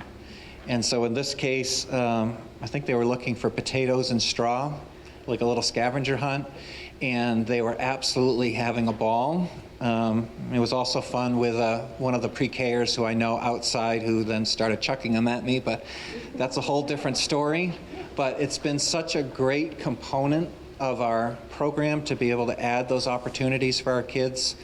And I think we're just ending on, there's a lot of really good things like this that are happening with some programs expansions and some kids that are really having the opportunity to grow. And we're already seeing with our pre-K kids when they're starting to hit kindergarten, what an absolute amazing opportunity they've had. And really they hit the ground running when they hit K. So I know as we start to look at a new building, that one of the things that we're looking at is, can we increase pre-K across the district? You know, conversations for the future. So again, tonight is that starting point for the board, and it's an opportunity now to kind of start working through some dialogues and ask questions on individual cost centers. Tonight we're giving you some of the easier cost centers, and then as we start to get into buildings and some of the other components, we're going to get into some of the more difficult ones. So I will start first of all with my cost center, which is probably going to take all of about 3 minutes. One is just explaining your budget book. That's the 2 minutes. The 1 minute is going to be my cost center. So for board members, an additional part, and this actually came as a recommendation out of finance, you'll notice some additional columns that have been added. One of those columns being what was last year's expenditures for each individual line that went through the budget. And you should be able to see throughout your budget book, as you look at each one of those different cost centers, that you get your real good feel as far as what budget lines were spent last year, what budget lines were overspent, and in addition, to get an idea across the buildings where some of the needs were as we started to go through last year's budget. There is a wealth of information, and I know for some board members you're just getting your budget books now.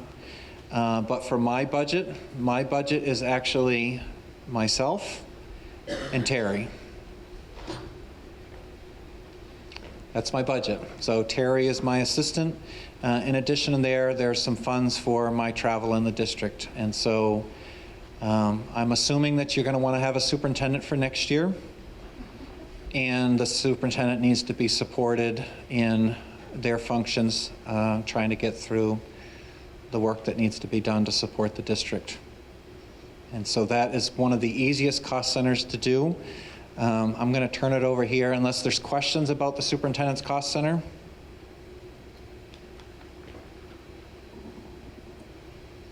Yes, go ahead, Chair. So the proposed increase is 7.66 for this cost center. Assuming that is a high number because of the pay rate changes that we approved after the budget was approved last year? Is that why it's so big? That, and also there's a placeholder in there for health insurance. Ah, okay, thank you. Yep.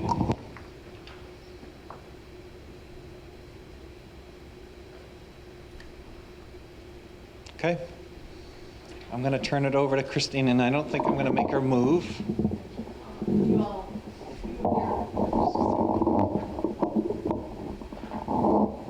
going to do this first.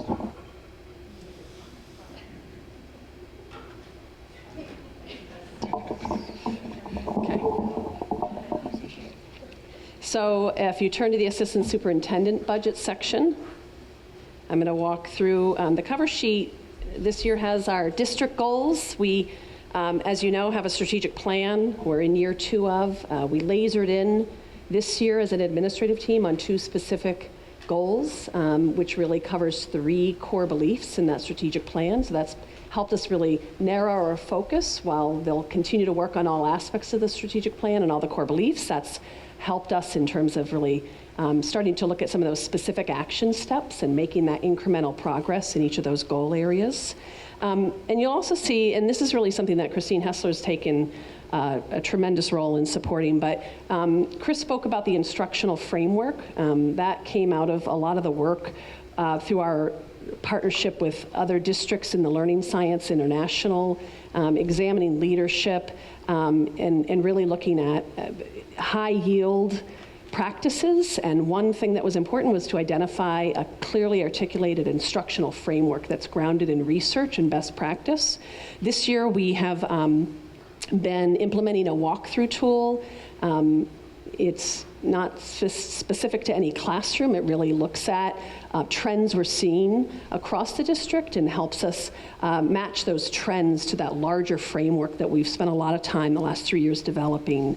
A lot of great input from teacher leaders and assistant principals, and Christine and her instructional coaches have done tremendous work really talking about the framework and bringing it sort of to the what does that look like in the classroom in this specific content area, literacy or numeracy or other content areas. So that's been a lot of the focus this year. As I look ahead to next year in my budget, as Chris mentioned, we're going to be talking about pre-K expansion. You'll see an increase in my cost center.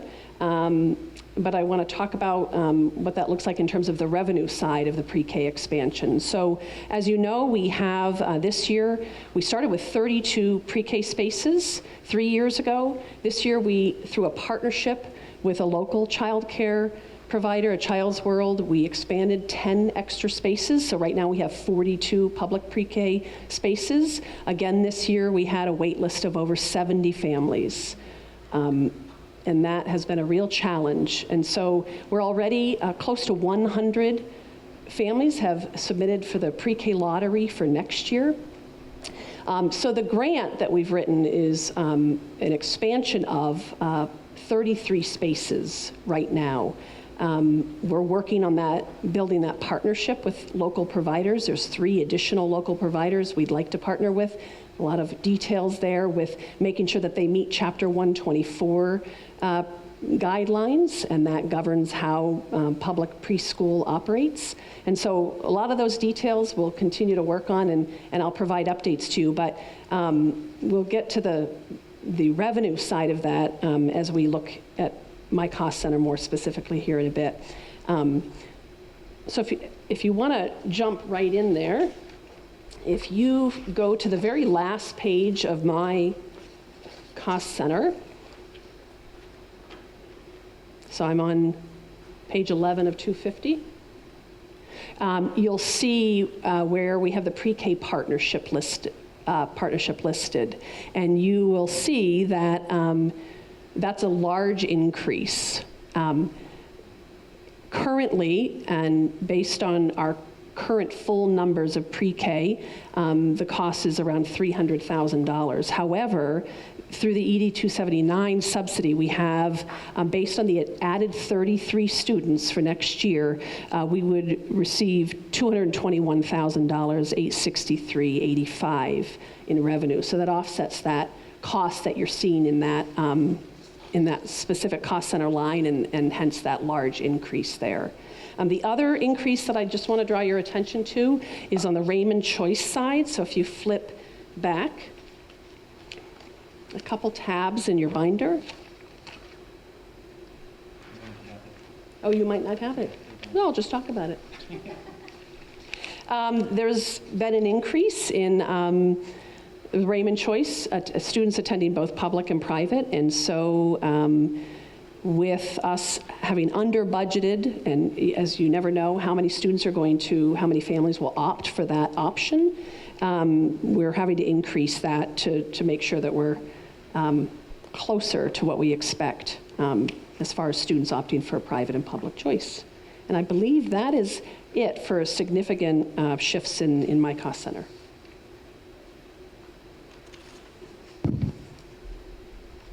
Any questions? Yeah, and I'm not sure who I should direct this to, but on page 11 of 250,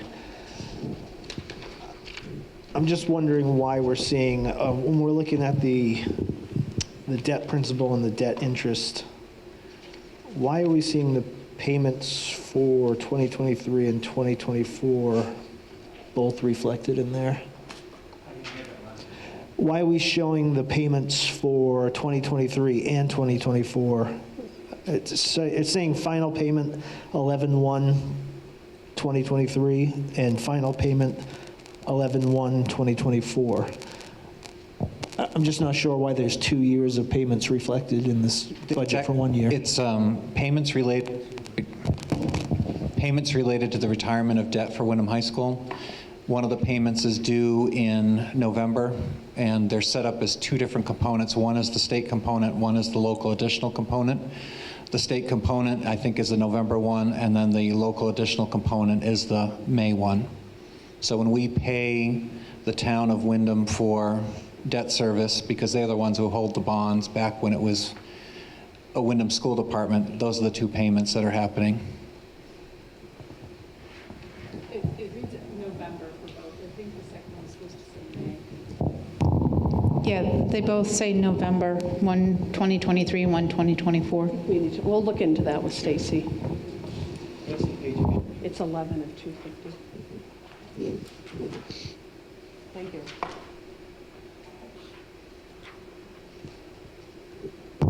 Just a quick note, we had, I think last meeting talked about the Link newsletter. Are we going to be sunsetting that? Because that's a pretty hefty expense. We will be sunsetting every part but the budget component, so it would be roughly half of what's here. So we'll go back to that. Okay. Now that we're getting a little better coverage from the Eagle. Okay, great, thanks. Anybody else for Christine? I just have one quick question. This is probably, you probably said this, Christine, but I didn't catch it. In the summary at the beginning, you made a note about the ED 279. The RSU 14 has submitted the pre-K expansion grant. How much of that, it's not guaranteed, obviously. How is that reflected in here, and how much would it be if we did receive it? I'm working on that. We had an original grant approval, but I'm working with the DOE on some of the details with those partners. So we initially submitted 33 students. I need to firm up, and I'll get you an update as soon as I can. Anybody else for Christine's? No? Okay, we're going to move on. Who's next? You are? All right.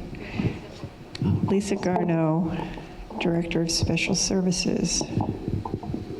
All right, Christine. Can you guys hear me?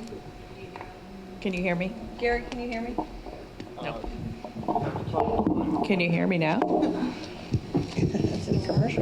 Is it on? Yes, it's on. You can hear me now. I'll just lean in a little. All right, so thank you, everybody.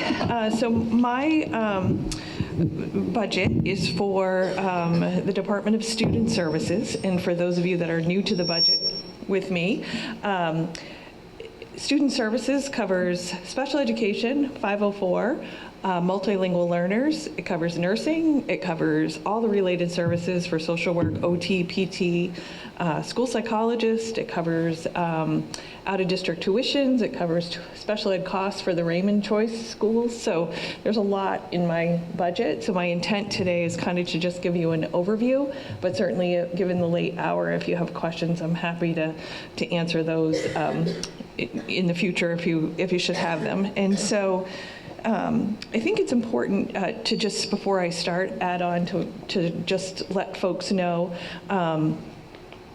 there are a lot of opportunities for revenue in my department that don't get reflected in my budget. They come into the general revenue, and pre-K is one of those. And so I just want to give a shout out really before I get too far into this. The pre-K has worked out really, really well for us. We've been able to partner with CDS. So for our kindergarten, pre-K learners who have IEPs through CDS, primarily right now we have RSU 14 staff delivering those services. So I have Marissa Washburn, who's a certified pre-K teacher. So she's teaching, delivering services. Our OT's delivering services, our speech is delivering services, and our PT's delivering services, and our school psychologist is delivering service. So we're able to bill CDS for all of those services. And when we have ed tech supporting students in the pre-K program, those are RSU 14 employees. And so we're able to bill CDS for those as well. So it's a win-win for us when we have identified students who are chosen in the lottery, and so it's great because we get to see them early and get those services in place, which is not always the case with CDS in the private community. So we're excited about that. And as far as my budget goes, really, special ed is the largest group of people or students that are served through that. But I thought I would start first with the multilingual learners. And so just because there's a lot to cover in that, I did have Terry include in your board packet a PowerPoint of that I worked with Elizabeth Morin, who happens to be in the audience, who's one of our multilingual teachers, along with Darcy McDuffie, who's part of that teaching team, and really just wanted to talk about the fact that the multi-learner, so it has multiple names, so some of you know it as ELL, English Language Learners, or English as Second Language Learners. The new term is multilingual learners, and so our population within RSU 14 has essentially doubled since I came on board a few years ago. And so in your packet, you'll see the number of students that we are currently servicing is 52 students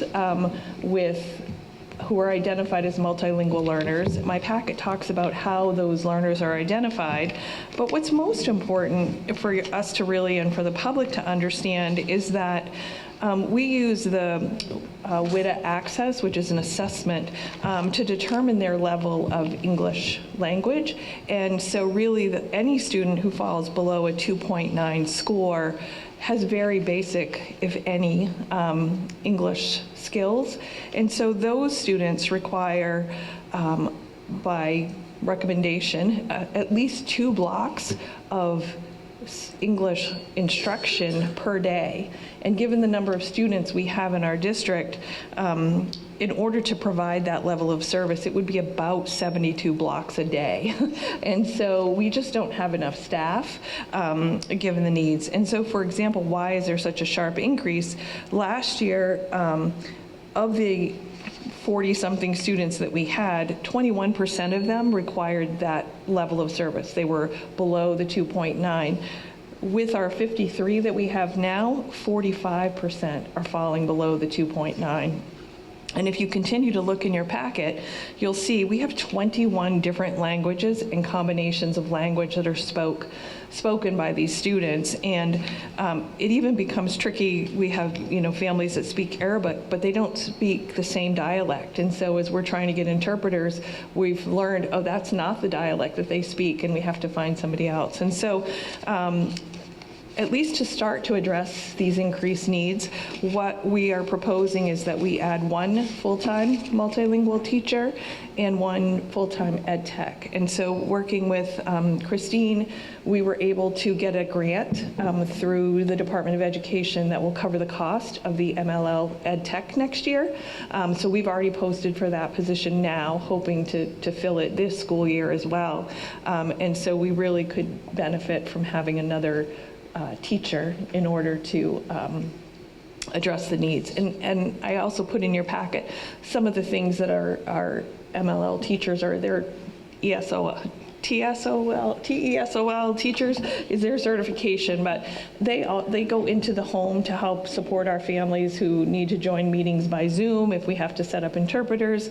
They help us work to fill out the registration, because right now all our forms are in English, and they'll meet with families. Sometimes it can take 3 to 4 hours to sit with an interpreter and the family to go through the forms. And so they're doing a lot that's above and beyond just teaching. And so we really need to try to we need to start to build a team to support those families. So that's that piece. And then in terms of the new positions in my budget, the biggest one is probably the assistant director. And so while it looks like a huge dollar amount, since I've been here, we've had Misty Gilhaney, who has worked as a district site coordinator. Her position is a school year position, and Misty is leaving, and so we are moving that position to a full-time year-round position. Given the number of students that we have and just the expansion of this department, it's really a year-round job, and I'm the only one that works year-round, and so we really need to add an assistant director who would also help to support us during the summer months, because many of you know we also have ESY that starts as soon as school gets out and runs through the end of July, and then we take another week and wrap that up, get all those materials back, and 2 weeks later everybody's back in school, and we've already started prepping for the new year at the beginning of August. So there's no additional cost to the budget, it's just a realignment. So Misty's salary will come out, and the new salary will just be a realigned to an assistant director. And then the Day One program that Chris talked about, that is, so in a perfect world, hopefully we can find a teacher who's duly certified, that's special ed and regular ed. There are 2 districts that currently have programs for boys. The first one is MSAD 15, and the second one is up in Fairfield. And so I've worked with both of those directors to try to understand the programming and what that looks like. And so the students come, they stay anywhere from 6 weeks to 6 months. So we're responsible for, they become RSU 14 students. So we have to have somebody on site because they can't be at the high school. And we have to provide special education programming. We have to provide regular education programming while they're with us. So there's a lot of behind the scenes work that will also be happening for that position. And my understanding is they're looking at 6 to 8 beds. So 6 to 8 students on a rotating basis. So that position would need to be filled. And then the other position that I had in the district in my budget was a school psychologist. And so we've always, since I've been here, had 5 school psychologists. We have 4 in the budget now. The 5th one had always been paid out of local entitlement because it was someone that I contracted with. She retired last year, and so we have not been able to fill that position yet, but we desperately need to. And so I need to put it into the budget next year for just given the needs of the students and the staff in our district. So in terms of sort of goals and where we are, we always try to align with the district mission, and I work very closely with Christine Hustler in terms of curriculum and making sure that students who are receiving services, whether it's special education, 504, or multilingual learners, have access to the curriculum that all of our students have access to, and so we work really closely together. I think the biggest challenge for us right now, and somebody spoke to it earlier, is the vacancies and trying to fill the vacancies. And so right now I have many positions that are open and unfilled, and we're just not getting candidates. So we're going to have to work creatively as a district and as a department to keep and retain the staff that we have, but then also figure out how do we attract new staff to come and want to be in our district. So that will be a challenge for us for next year. And then the other one, many of you have heard me speak, we're in the DOE monitor cycle, so every 4 years we get audited, so we're in the middle of the audit on top of everything else this year. So they're coming March 21st to do a site visit. The end of June we'll find out what the findings are, and then we'll have next year to fix those and do the PD and everything that go with them. And so that will be I think the biggest part. When I look to see where the other piece that's sort of in my budget, the biggest needs for our kids right now and staff are emotional and behavioral support. And so the last couple years we've had a social worker that does one day at Raymond Elementary and one day at Jordan Small that was paid out of ESSER funds, and we really need that position to continue. And so that's the .4 social worker that would be moving from ESSER funds to my budget, because social workers fall under my budget. And then the other sort of offset that I have is we have several students who attend special purpose private schools are placed through their IEP team, so out of district placements. And so working with Chris and Stacy, we reduced the local budget by $100,000 for the tuition. So that's about one tuition.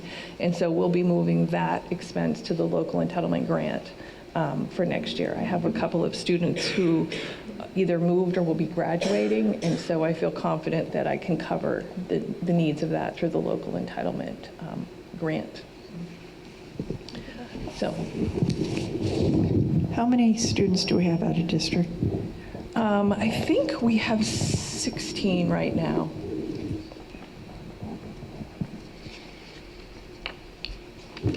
Anybody have? Yeah, so I was just going to follow up. So we're shifting that 100,000 for fiscal year '24. Are we anticipating that's going to need to be shifted back in future budgets? I'm hopeful that we won't have to, Pete. I really would like us to try to think about, and we've already started the work with the site coordinators and building administrators to start to look at building some in-district programs. One of the things that we've done historically, you know that I cut 11.5 ed techs out of my budget last year. Those are all open positions, but we did cut them. And so while our numbers have stayed steady from last year, so our October 1 count for last year was 472. Our October 1 count for this year was 475. We've had several students move in since the October 1 count, and I think it's not the number of students, it's their disabilities and their needs. So just for a quick example, when I started keeping track when I came in 2014, and in 2014 we had 41 students identified with autism. We have 73 now. And so we're seeing a shift in the complexity of the students that are attending school in our district. And so our hope is with the experts that we have in district, and if I can fill the school psychologists, I really think we have enough talent within our district to build some in-house programs versus sending kids out of district. All right, great, thank you.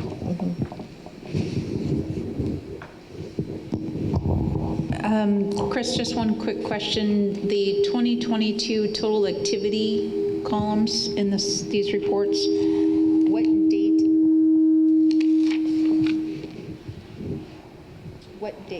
what date is that through?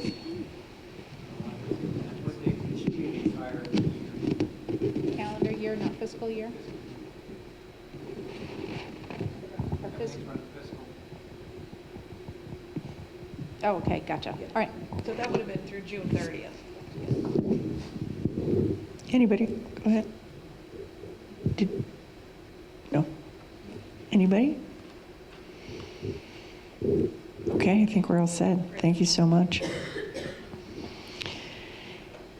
And last but not least, Christine Hessler, curriculum instructor.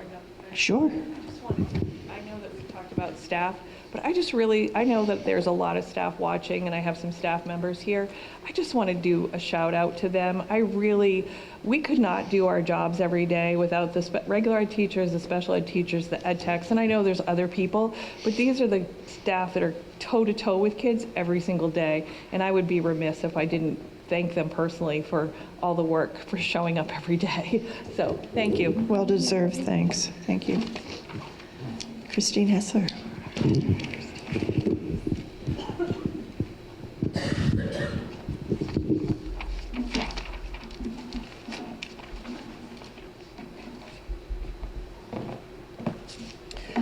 Good evening. Thank you for having me tonight. I am the cleanup hitter, I think, for the evening. So I'm going to start with my budget cover sheet, which looks like a huge increase. So number one, it's a shift of people. They're giving me people, like you've slowly been giving me people. So they have added all of our strategic interventionists from the schools under my budget. So there is no increase. I'm not getting a horde of people. It's just a reallocation of those positions to be under the curriculum department.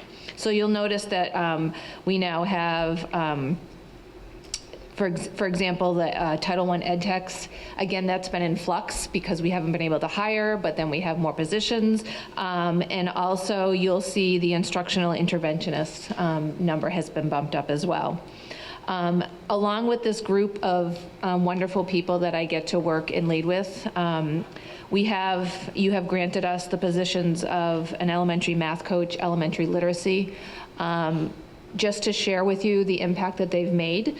In math, Casey's done a total of 15 cycles. A cycle is a 3 to 6 week program with a teacher every day in the classroom. She's already done 15 so far. She's done 12 consults. They do 8 sessions of PD across multiple buildings. Jess Melcher has actually done 24 consults and has already been booked and has done 12 cycles with teachers. They are embedded every single day. The running joke in my department is I am the queen of laminating and cutting and making magnets, because they are often so booked that they're in the classrooms with the kids. And it's amazing and it's wonderful, and I can't say enough about the staff of how they've accepted and welcomed these professionals into their classrooms to observe and talk about practice and strategies and what's best for kids, and they're truly making a huge impact on the way that we're teaching. So I just wanted to share with you what they are doing in a quick nutshell. We also have our wonderful tech integrators.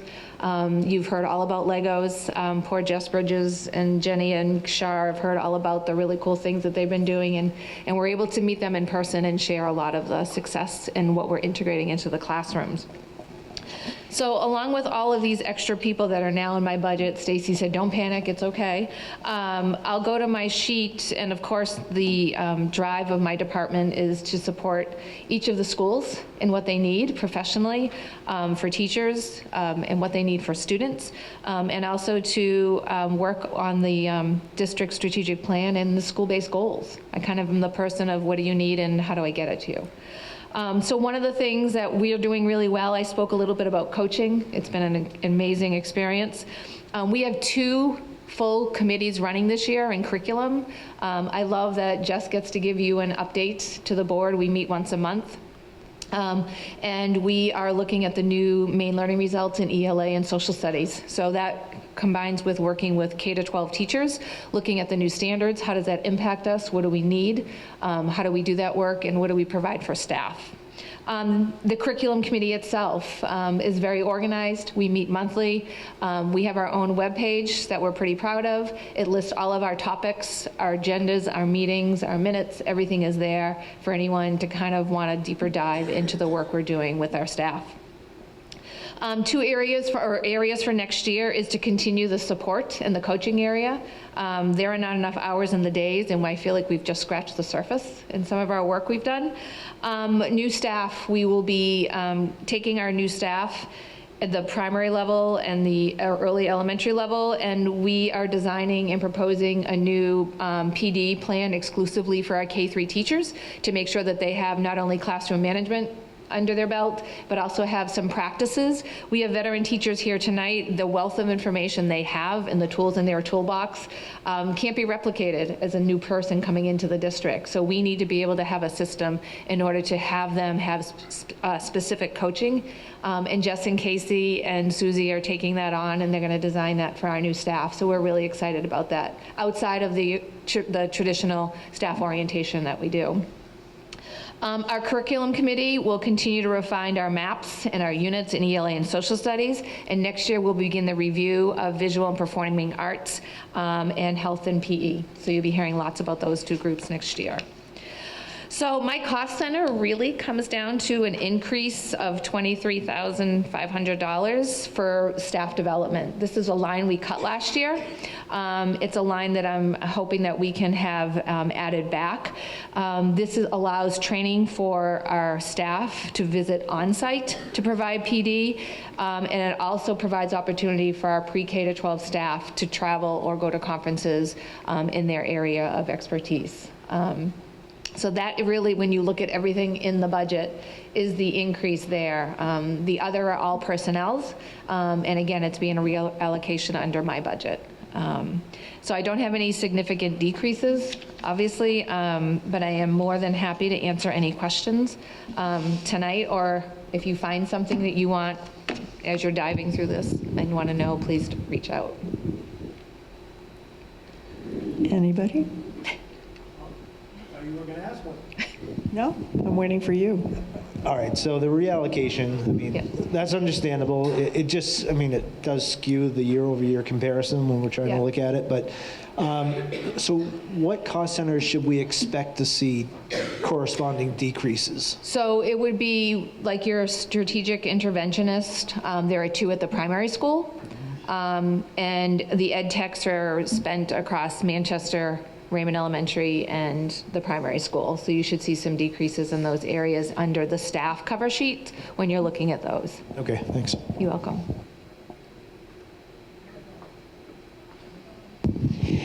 Anybody else? And one last plug, tomorrow night at Manchester is our Title I agricultural night. Title I staff this year have been doing a brilliant job welcoming families back into our schools. We've done cooking, we've done a spooky math night, we just did another math night at the primary school. Manchester did a virtual one, and this one is in person, and it has an amazing opportunity to celebrate one of our teachers that Chris highlighted, Stacy Sanborn, is bringing in all our agricultural piece that Jody saw as well, and the whole night is themed around agriculture. And so it is, I believe it starts at 5:30, but it's running tomorrow evening if anybody would like to see it. I know we're going to be asking Gary Harriman once again. He's also in my team. He'll be there. He usually photographs so that we can capture that and be able to share it with the public. Perfect. Thank you. You're welcome. Right now, I'm going to ask for public comment on the cost centers that were presented. Does anyone wish to speak? I don't see any action coming forward. Do you? Stop it. Okay. All right, that concludes the cost centers for this evening, and we're going to move on to the report of the secretary. May I have a motion, please? I move to approve the minutes of the February 15th, 2023 meeting. Public comment or discussion? All those in favor? And another. I move to approve the minutes of the February 21st, 2023 meeting. Second. Public comment or discussion? Yep. Oh, you need this. Just wanted to make note that Al wasn't actually at that meeting, so just to update this before it gets submitted.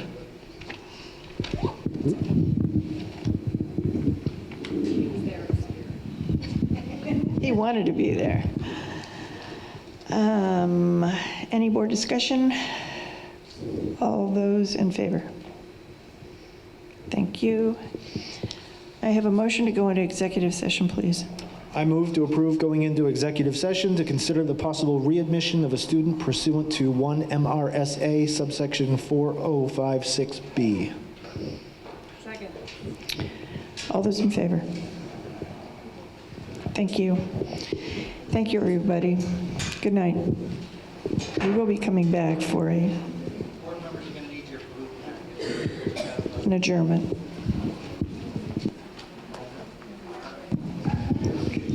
Talks about having a vote to approve or not approve. Does that need to be on camera? What's the public vote? Yeah. Okay, I'll stand. Sorry. Nope, that's fine. That's not the answer you wanted. No, that's fine. I'll stop the stream, I think. Yeah. 'Cause who knows how it's going to go. I don't think it'll be long. But I'll hang out and I'll record it. It'll be on the website. That'll be perfect. Thank you. Yeah, we don't want to look like we're editing. Well, I'll put up a little slide saying executive session. Thank you. Okay.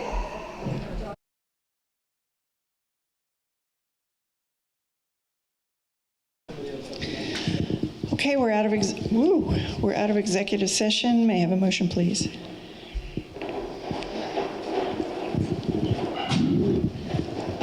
I move to approve the student under consideration be readmitted to school and that the superintendent provide the parents with a written summary of the board's findings. Second. Oh, sorry. All those in favor? Thank you. The student has been readmitted. May I have a motion to adjourn? Second. All those in favor? Thank you very much. Good night.